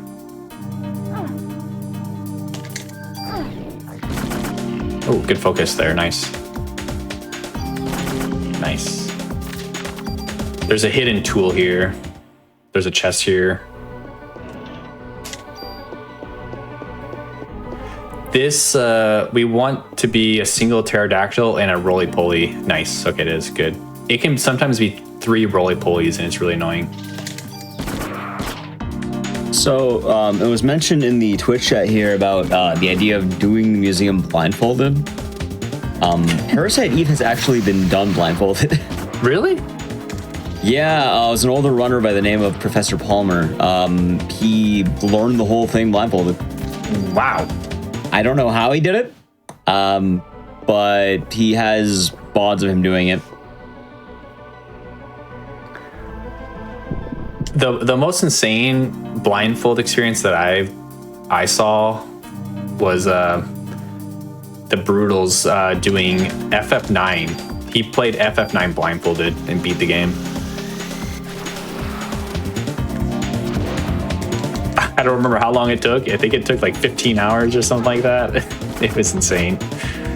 I don't know how blindfolded runners do it, man.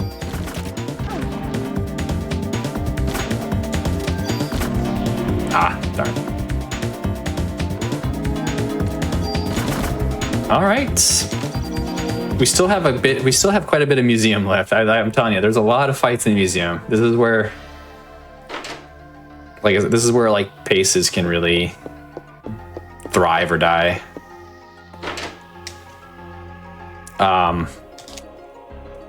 We had to backtrack through 1 refight screen and we got the refight. We'll have 2 coming up after I pick up some items in here.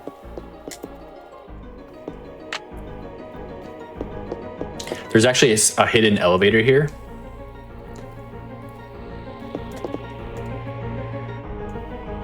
So we'll go to the 4th floor. We're picking up a very important gun that has a very important ability that is going to make the final boss rush really nice.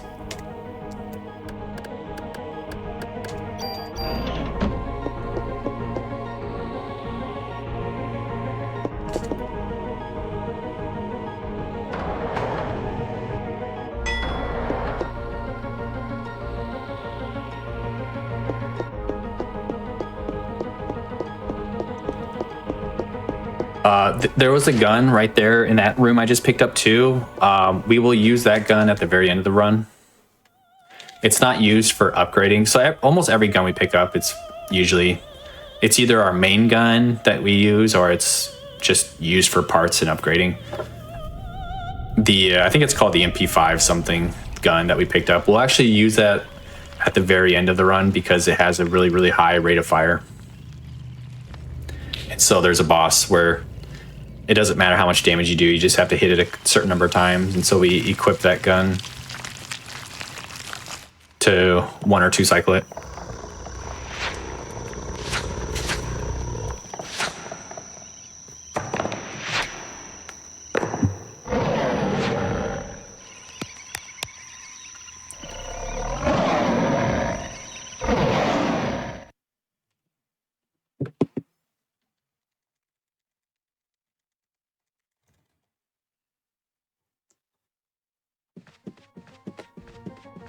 I hope we don't have to fight that T-Rex. That looked kind of scary. Yeah, nice. that'd be really terrifying if you did. Yeah. Nice. That's a screen we don't want to get a refight on because it's a really big screen, so it's really annoying. The enemies can be out of position. Unfortunately, we got this refight though. So we probably don't need refights for the rest of the museum. We already got 2.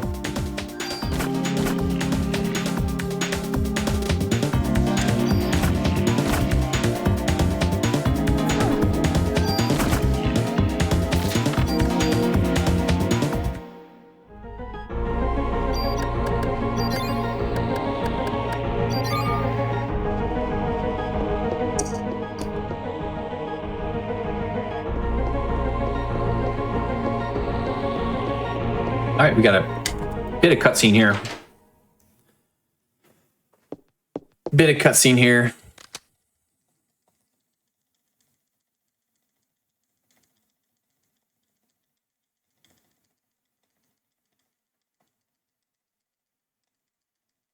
I guess during the cutscene, you could probably read a couple of announcements here. Sure. Yeah. Let's see what we got. All right, I got some here. For anyone who is curious about appearing on the GDQ Hotfix, we do accept submissions for the winter season. If you got a run you love to showcase on the channel, you can send it our way at gdq.gg/submit/hotfix. Or you could type !submit in chat for more details on that. As well, Frame Fatales is a community of women and femmes who share a passion for speedrunning, gaming, and charity. In addition to their 2 flagship events, they host activities year-round in their community Discord, like Game of the Month and randomizer events. You can type !FF in chat to learn more and get involved. And yeah, we have a cutscene. Yep.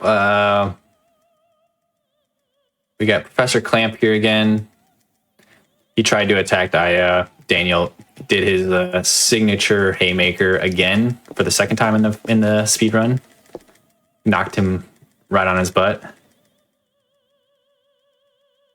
We learn more about what Eve is doing. So Eve is trying to give birth to the ultimate being.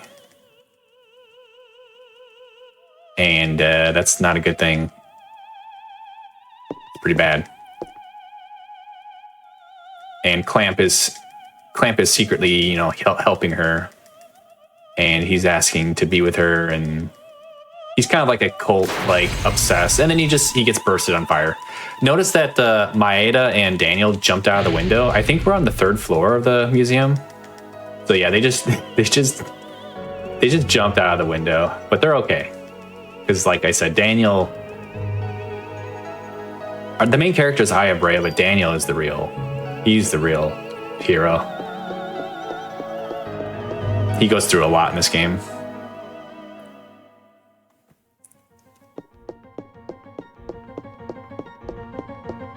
Okay, so we got the clamp key, which means we can go through a door coming up. This is a refight screen. We don't want refights. The refight luck is starting to catch up.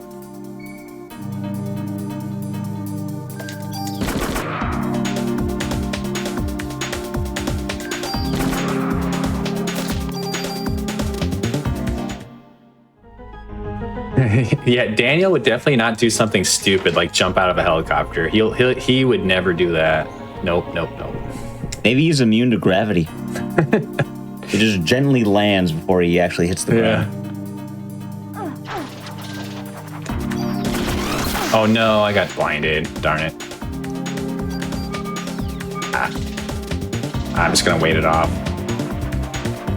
That's unfortunate. The timing of the attack was like right when I was shooting.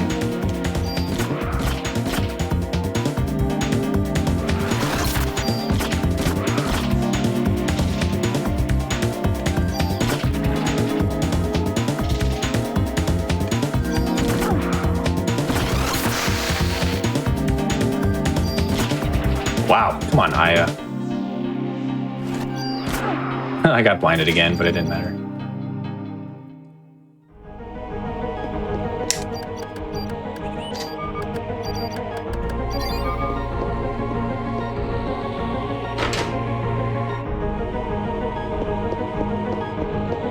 All right, we got a boss now.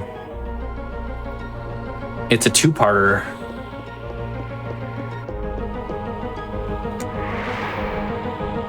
So this is the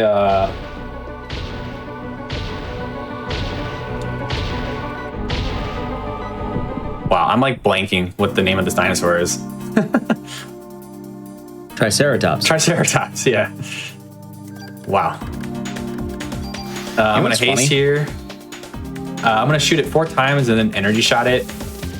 We really wanna, so we will if we do enough damage, we destroy the head, which is what we want to do, because then it takes more damage. So to kind of fast track that, wow, he hit me actually. We do an energy shot here. Oh yeah, I just realized I get to tell one of my favorite dinosaur facts. It's not really a dinosaur fact, but it's adjacent, I guess. Do you know that the pterodactyls are not dinosaurs? Really? Yeah, no, they don't fall under classification, apparently. They're something else. Huh. So if you say that's your favorite dinosaur, you're lying blatantly.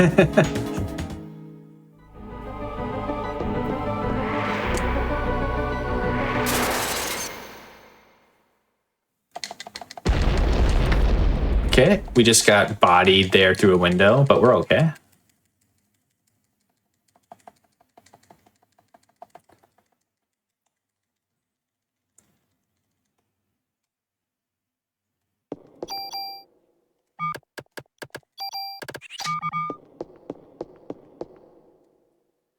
All right, we got the second boss now, the T-Rex.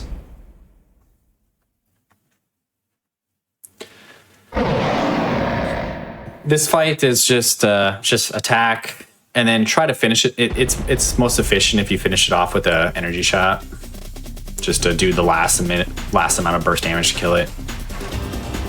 It's got kind of 3 moves it does. It mainly does a fire move or that lunge move, which it missed.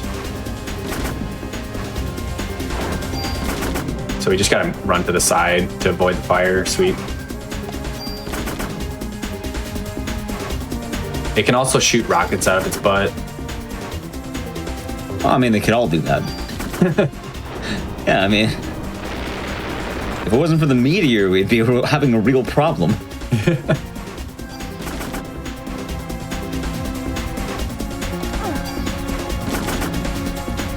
Here comes the rockets.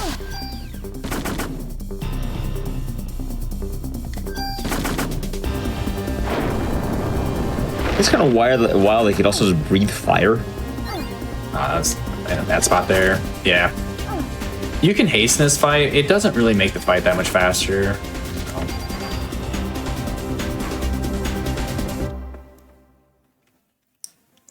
All right, the T-Rex dropped a really important pistol that we're going to be using now for the rest of the game, the M8000. So no more submachine gun random targeting. Yay. And we're going to equip a burst ability, so it's going to do splash damage to nearby enemies. It's going to be really powerful.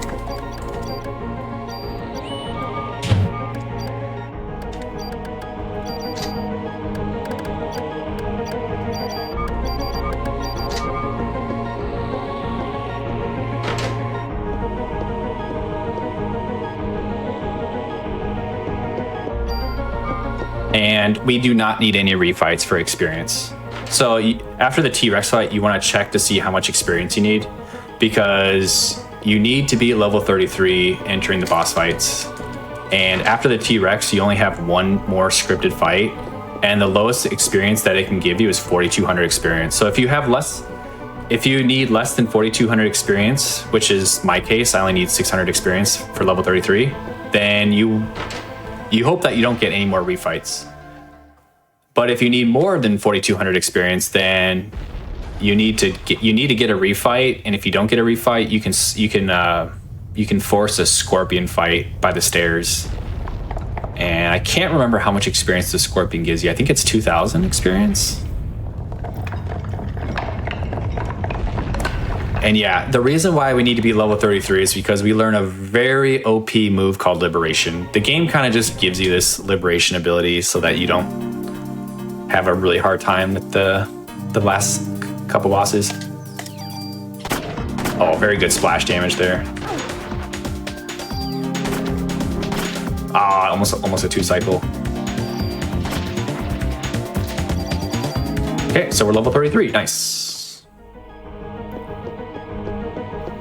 I'll do my last upgrades.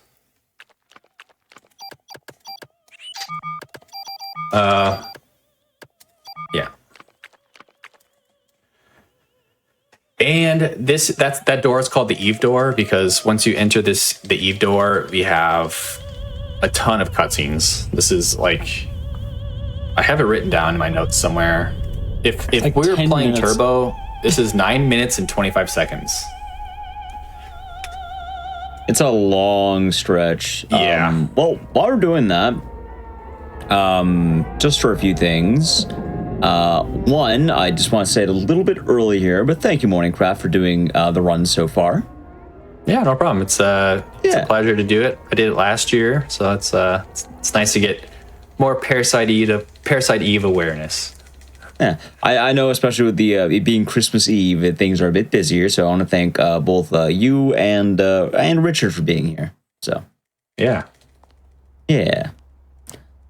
What else do we have? A lot of people in chat were asking about it and the idea of a Parasite Eve remake. So, just to kind of talk about general happenings. One, right now, Parasite Eve is very, very, like, in limbo. This is a franchise you probably shouldn't expect anything out of. It being licensed kind of throws it into some weird areas, and it happens, it's going to come out of nowhere. But I wouldn't hold my breath if I were you.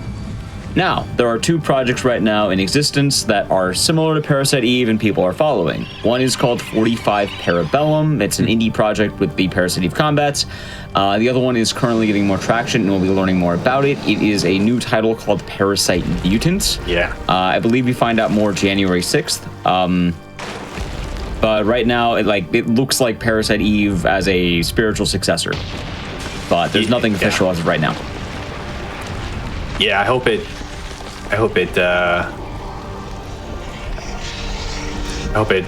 good. Yeah. I'm very happy that Parasite Mutant is making waves. Hopefully Square and the I think Kadokawa will look into it and go like, hey, maybe this might be a good idea or something. Mm-hmm.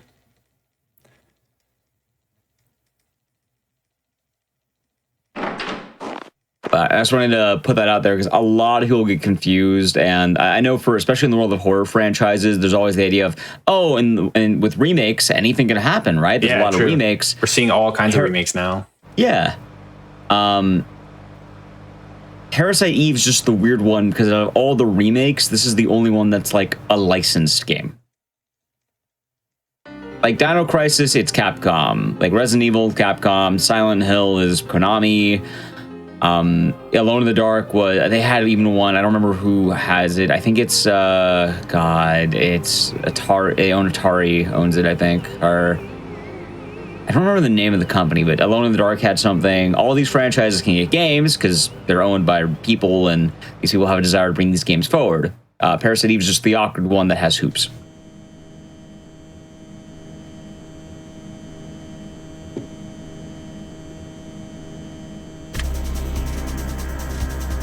Yeah, I always thought it will never have, I don't think we'll ever have a real remake of this game, but it would be cool to see something with like a mix of like a RE engine or Final Fantasy engine.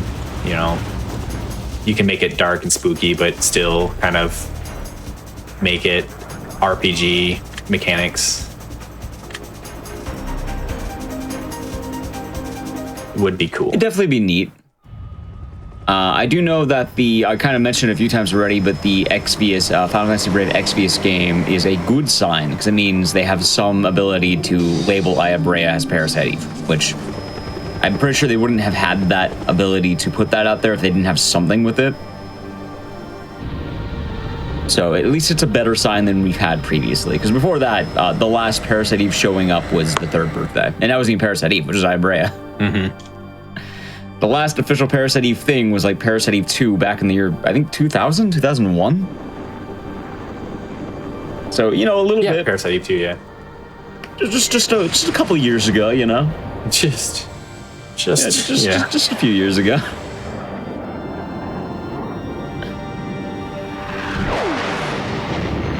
Also, Merry Christmas, Lancery. Thank you for the, morning wishes.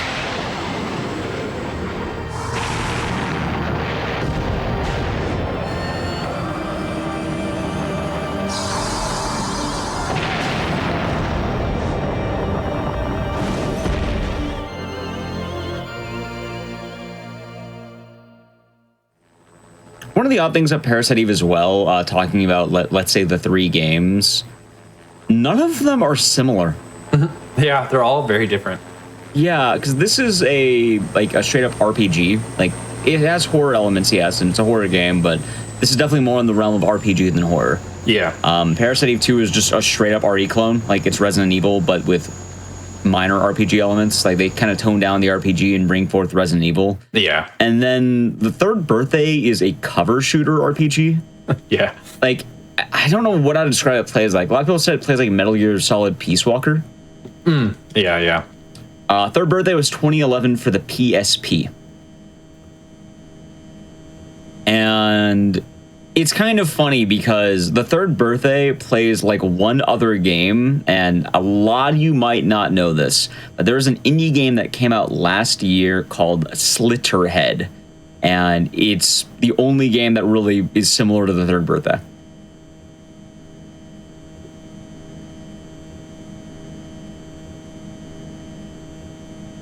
Which, I guess also to paint the picture of why is the Third Birthday bad? Because people are going to ask, why is it bad? Usually it's story elements kind of being rough around the edges, 2010s damage issues, so nothing ever dies, it takes forever to kill anything. And kind of long waiting sections, and there's also clothing damage. So whenever you take damage, your character's clothing starts taking damage.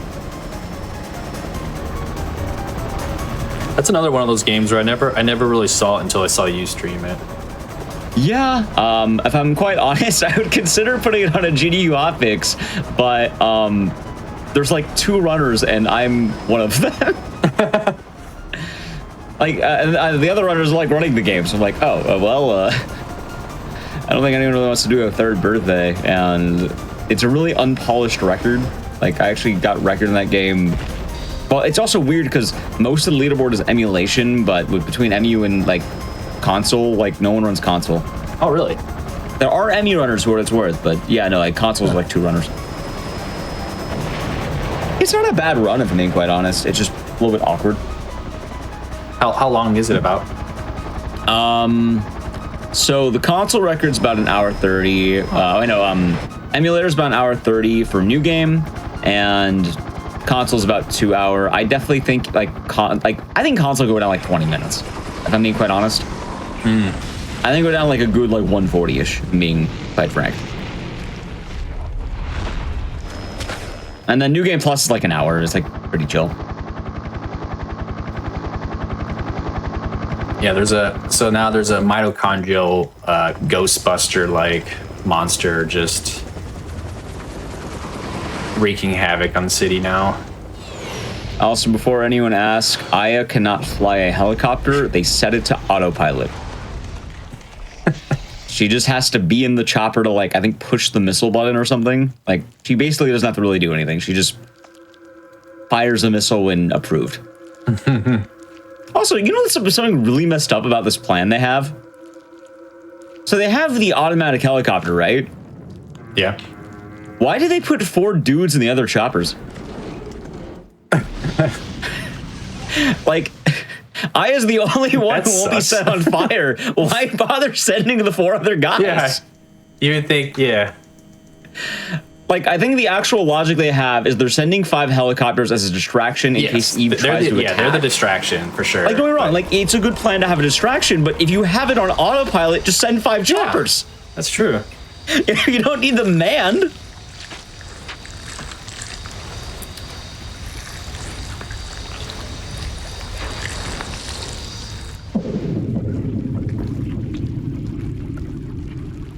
I think maybe they just didn't want to pay them, and they kind of just like, hey, here's the Christmas flight. You'll get a bonus when you come back. Yep. Thanks, man.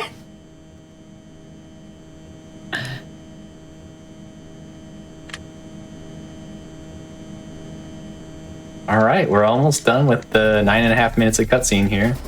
Aya's gonna parachute out of the helicopter onto Liberty Island here.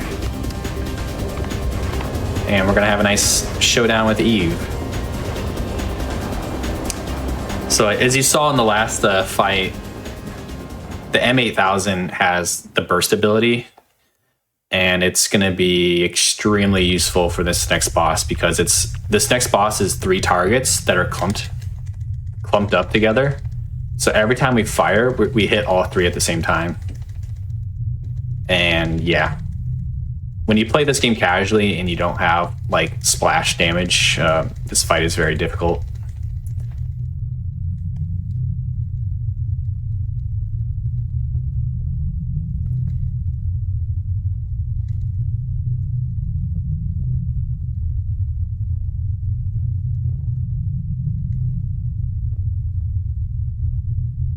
So this is going to be the final Eve 1, and there's 2 forms, so there's going to be another form after this one. This one is the scarier form. She can overcrit and kill you. Luckily, we have Liberate. Yep. But yeah, this would be the hell fight we were talking about earlier, where if you're level 32, this is probably one of the worst fights in the game, if not the worst. Yeah. Like, speedrun-wise, it's definitely the centipede, because I think most runs will just die there if you're not careful.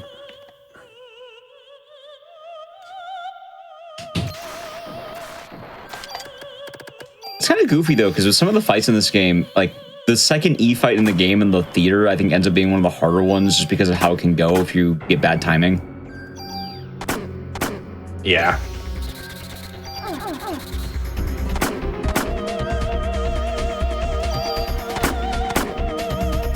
Nice. Nice dodge. Yeah, you really don't want to get grabbed by her, and it's really annoying. Yeah, her grabs, she has like 3 different grabs, and they're all terrible. She actually got me there. That's the worst one.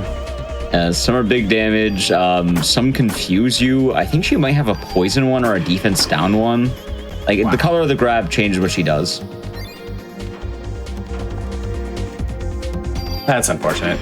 So the strat is to try to run behind her if you can, but unfortunately sometimes she likes to go in a corner and you can't really go behind her. If you're behind her, it usually procs her to do like this like AoE machine gun type move, which is nice because you can just tank it and just fire at her and she doesn't do grabs. But unfortunately there, she went to the top left corner where you can't really go behind her, and then after that she went to the top right. It was kind of annoying. All right, this is where we're going to use Liberate. So we're going to I'm going to fire once here, or 2 times there. I'm going to fire once time, and then Liberate. And this will be enough to kill her.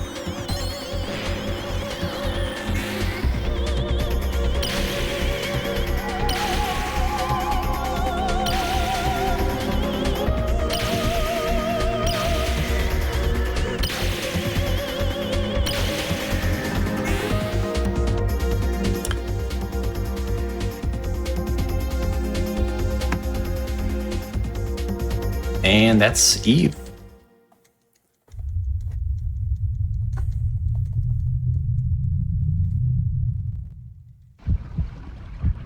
All right, one more day of Christmas left. Yep.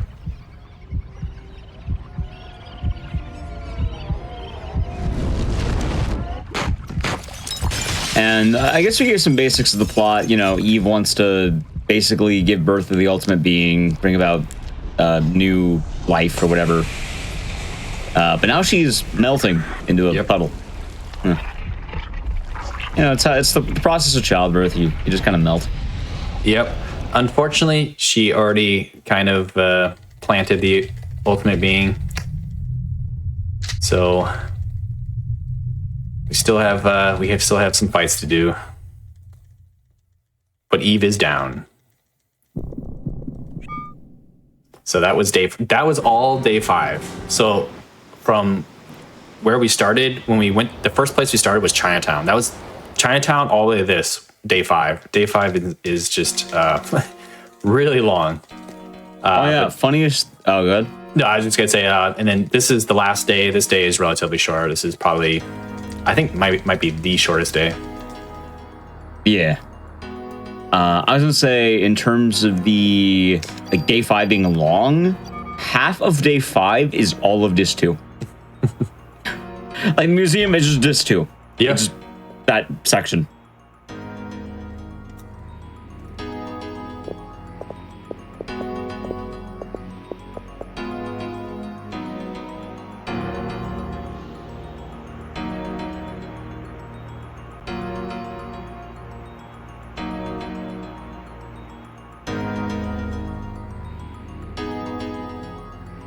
Okay, circle, XX, circle.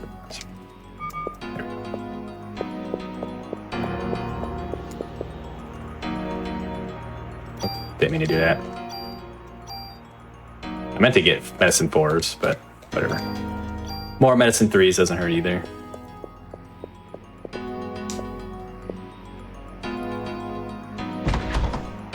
We almost always like skip that guy, but it's nice to have medicine 4s. We really, all we have really is just a final boss rush. It's got 4 phases. One phase is quite dangerous in terms of overcrits, so it's nice to have medicine 4s. Oh, also I forgot to mention the pistol we have, the M8000. It's also got it allows us the ability to do 2 actions per turn. So we can either fire twice, or we can fire once and do an ability. So I don't know if you saw, but at the beginning of the Eve fight, in the middle of the Eve fight, I fired once, did haste, and then I'm able to just fire twice from there on out. It's really nice. It's really nice for if you want to heal. So what you can do is you can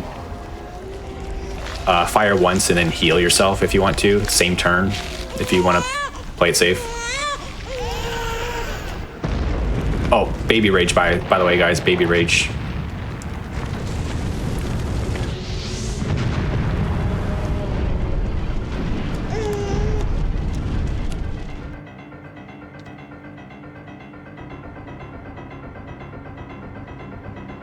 Good old baby rage.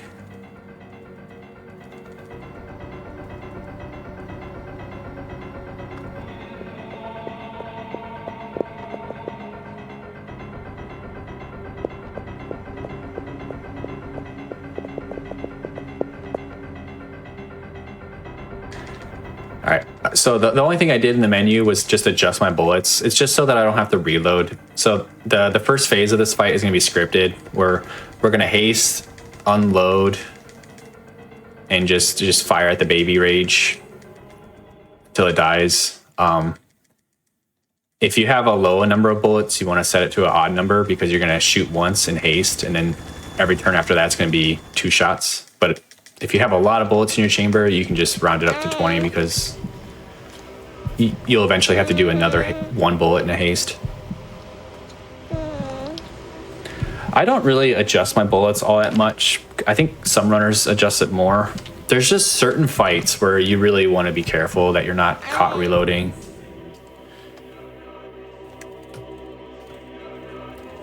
All right, we're just gonna fire this.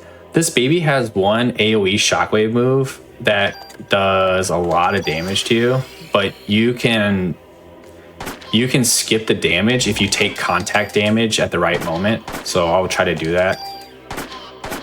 It's when it drops down. So you wait and then you take, yeah, see, I did it. So I only took contact damage. I only took 10 damage there instead of like, I forget I think how it's much. actually like 99% damage. Yeah, I think it like reduces your health to like 1 or something like that. It's Yeah. like, yeah. So it's just Like, you'll auto heal luckily, but it's a rough attack. yeah. All right, Also, you this see is, all the stages of puberty. yep.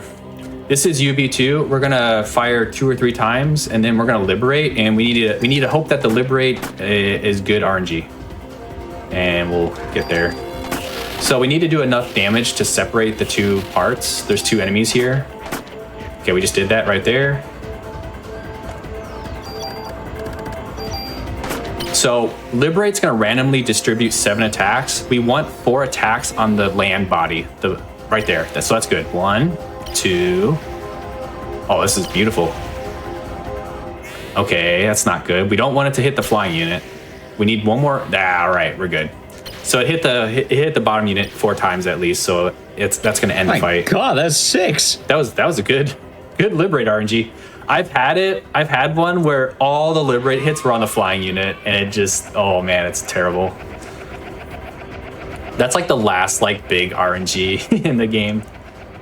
If you're really unlucky, that you can lose a lot of time in that fight. Also, yeah, we see the phases. You have baby, adolescence, I think adulthood, and then beyond.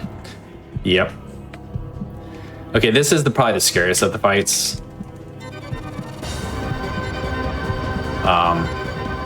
He can overcrit you. So I'm gonna bait out attack first. And we're just gonna haste and shoot. That sucks. Caught reloading too.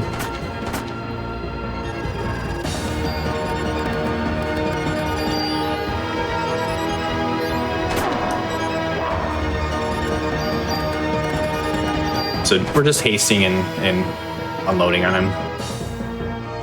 We want him to, ideally, he can do that, which is bad if he goes in the corner like that.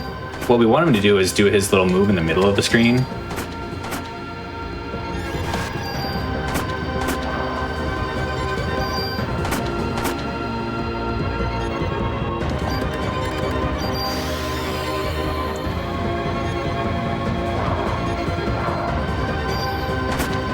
I think like 1 or 2 more turns.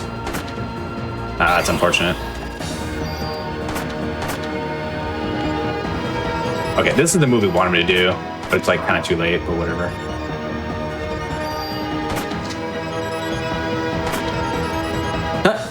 That 38 damage was the finisher. That's kind of funny. On a neat little trick too, because earlier I'm pretty sure Morningcraft grabbed a machine gun, a gun that we haven't really used. And this fight is one of those cinematic fights where you're not actually supposed to win phase 1. You kind of get a super phase like, oh my god, here's your ultimate weapon to fight the ultimate weapon. But instead, you can just do this if you grab the machine gun. Yeah, this first phase of this fight it ends after you hit the enemy a certain number of times. So yeah, it ends pretty much immediately. Yeah, so we grab a machine gun that has like a rate of fire of 7, I think. And so it usually can sometimes 1 cycle, but usually it's a 2 cycle. Now we have another Daniel moment here. He needs to give Aya the clip with the bullets that Mayada made. That is that the UB is weak to. So how he does it, he jumps out of the helicopter. He's too close to UB, so he catches on fire. And he's able to just throw the clip to her.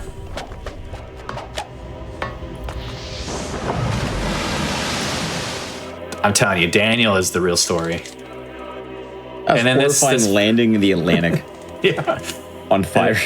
And then this fight is pretty much scripted because every hit you do is 999 damage. So it's just you have to hit him 8 times, I think. Yeah.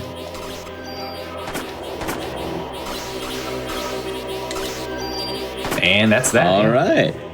So we're not GG yet. We still have something very important left to do.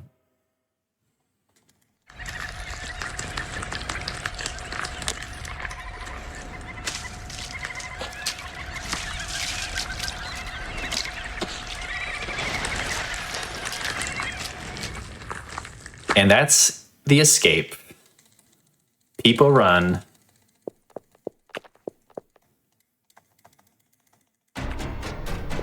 All right, so we have to escape the boat now. If you accidentally backtrack, the run dies. You get eaten by UB.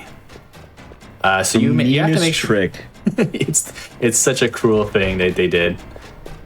Yeah, so that phone on the wall, you can actually you can try and save your game. Like, oh, I beat all the bosses, I should save. The phone will say out of order, and then you immediately die. Yes, you just die. You have to make sure you just have to make sure you don't backtrack. If you accidentally try to re-enter a room you came out of, yeah, you die. So this is where I remember the direction. So it's up, up, down, right. So now it's hold right. And then like the rest of the game afterwards, like go down, go down, go down. Yep.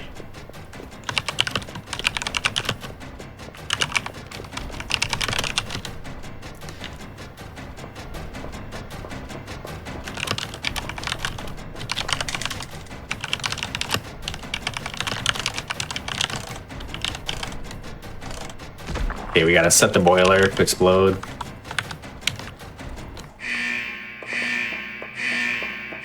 This ladder got me once because I didn't think I engaged with the ladder for some reason, so I started holding up. And then if you hold up, you try to go back down it there, and you die.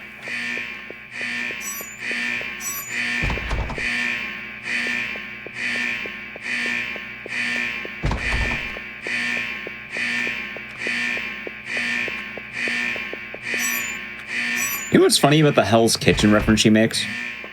What? I didn't realize that references a very specific borough of New York. Yeah, it's like a part of New York City. Yeah. I always thought like, oh, it's Gordon Ramsay. I was like, wait, that didn't debut until like 2005 or something. This came out in like 98. Also, GG time. GG time, yep. I forgot the... No, we remembered. We got it. We have a bit of an outro and we can watch it since underestimate and all that. Okay. Almost a sub 240. Almost.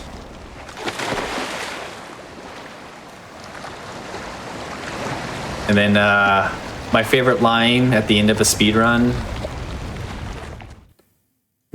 right here.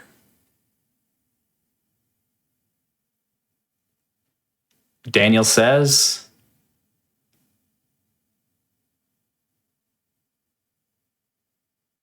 "It's finally over." That is it. That is the speed run. It is over. That was Parasite Eve. Yeah. You can match through the ending here if you want. We could watch See What Happens to Aya. Sure. We can do all the closing statements during this. Back in the old days, we actually used to end time after the opera. Yeah, that was before I got into the run. But yeah, I remember. I'm so glad they changed that rule. It sucked back in the day because you'd complete the run, last action, and then the run wouldn't be over. You'd be forced to mash all this dialogue. I mean, we still do it just because you beat the run, you want to see the ending, right? Like that's beat the game, you want to see the ending. So while time is officially done, actually, I think it was even worse because I think back then you would also use the in-game timer. Yes, that's what I think. That you would find at the end of the credits. So you'd have to sit through the opera and the credits. Yeah, the credits. Yeah, there was something about the in-game time that they had to. Yeah, you had to make a save right at the end, and then it would show up, and then there's your time.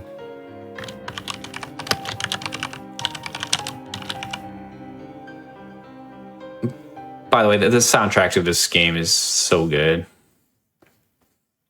We actually forgot to mention some of the music in there, but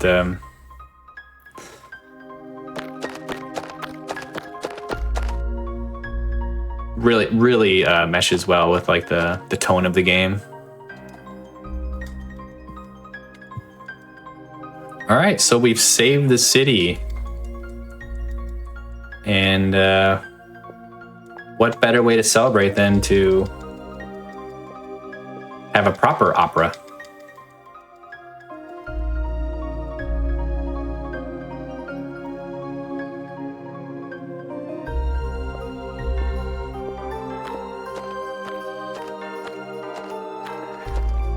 I like this ending. It's so good. It's a nice ending. It's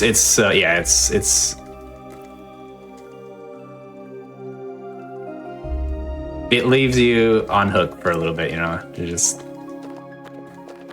As well, while we're mashing through this, how about we get some of the closing stuff out of the way? Really quick, Morningcraft, if anyone wanted to find you, watch more of your runs or anything like that, where can they find you? Yeah, mainly Twitch. So yeah, Morningcraft _. That's where you can find me. I mainly speedrun JRPGs. I'm currently speedrunning, grinding Final Fantasy VII, the main leader category. So we're trying to get that world record back to the US of A currently. But I will be doing some more Parasite Eve runs because I've kind of took the time to de-rust. So I will try to like maybe do some PB attempts on maybe console or PSTV Turbo or something like that. All right. Yeah, we still have the ending here. We're kind of seeing they're back at the theater. Like the theater burned down, and they decided, hey, you know what's great? The opera. If I saw everyone die in front of me and they were like ignited on fire, I probably would want to go back to the same theater, the same show. Also, they repaired it really quickly. This place is charred. They restored it to its original setting very well. That's a good restoration team. All right, for anyone who watches more Parasite Eve or like maybe wants to rewatch anything, pay attention to the intro because my favorite character is the guy who runs directly for the flammable curtains. Like one person collapses in the intro and they're on fire, another guy dies in the audience, probably because he's scared, and then you have one more guy who just bolts it for the curtains to try and burn down the whole building. Yep. Also, I think this is in bad taste, but watch the play here, and they're going to bring a live fire back to a building that just burned down. That was 6 days ago. It's like, hey, we have a live fire back. Yeah. And it makes people jump up. There it is. Oh. And they're, panicking very clearly because this just happened 6 days ago. Right.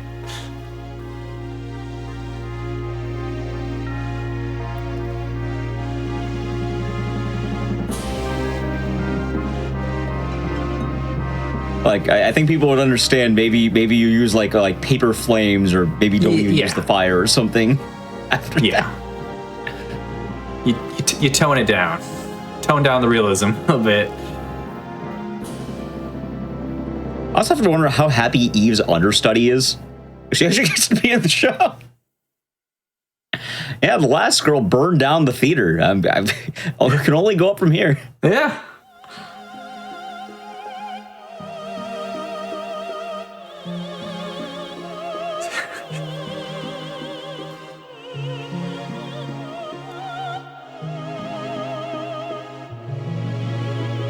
Yeah, I actually just got the Turbo World Record on console yesterday.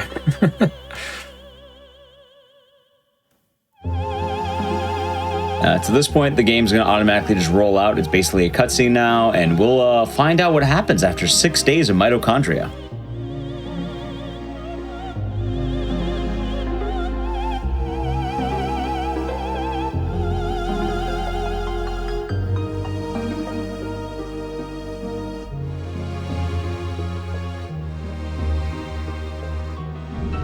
See, that right there is the Christmas spirit activating in her body. Yep.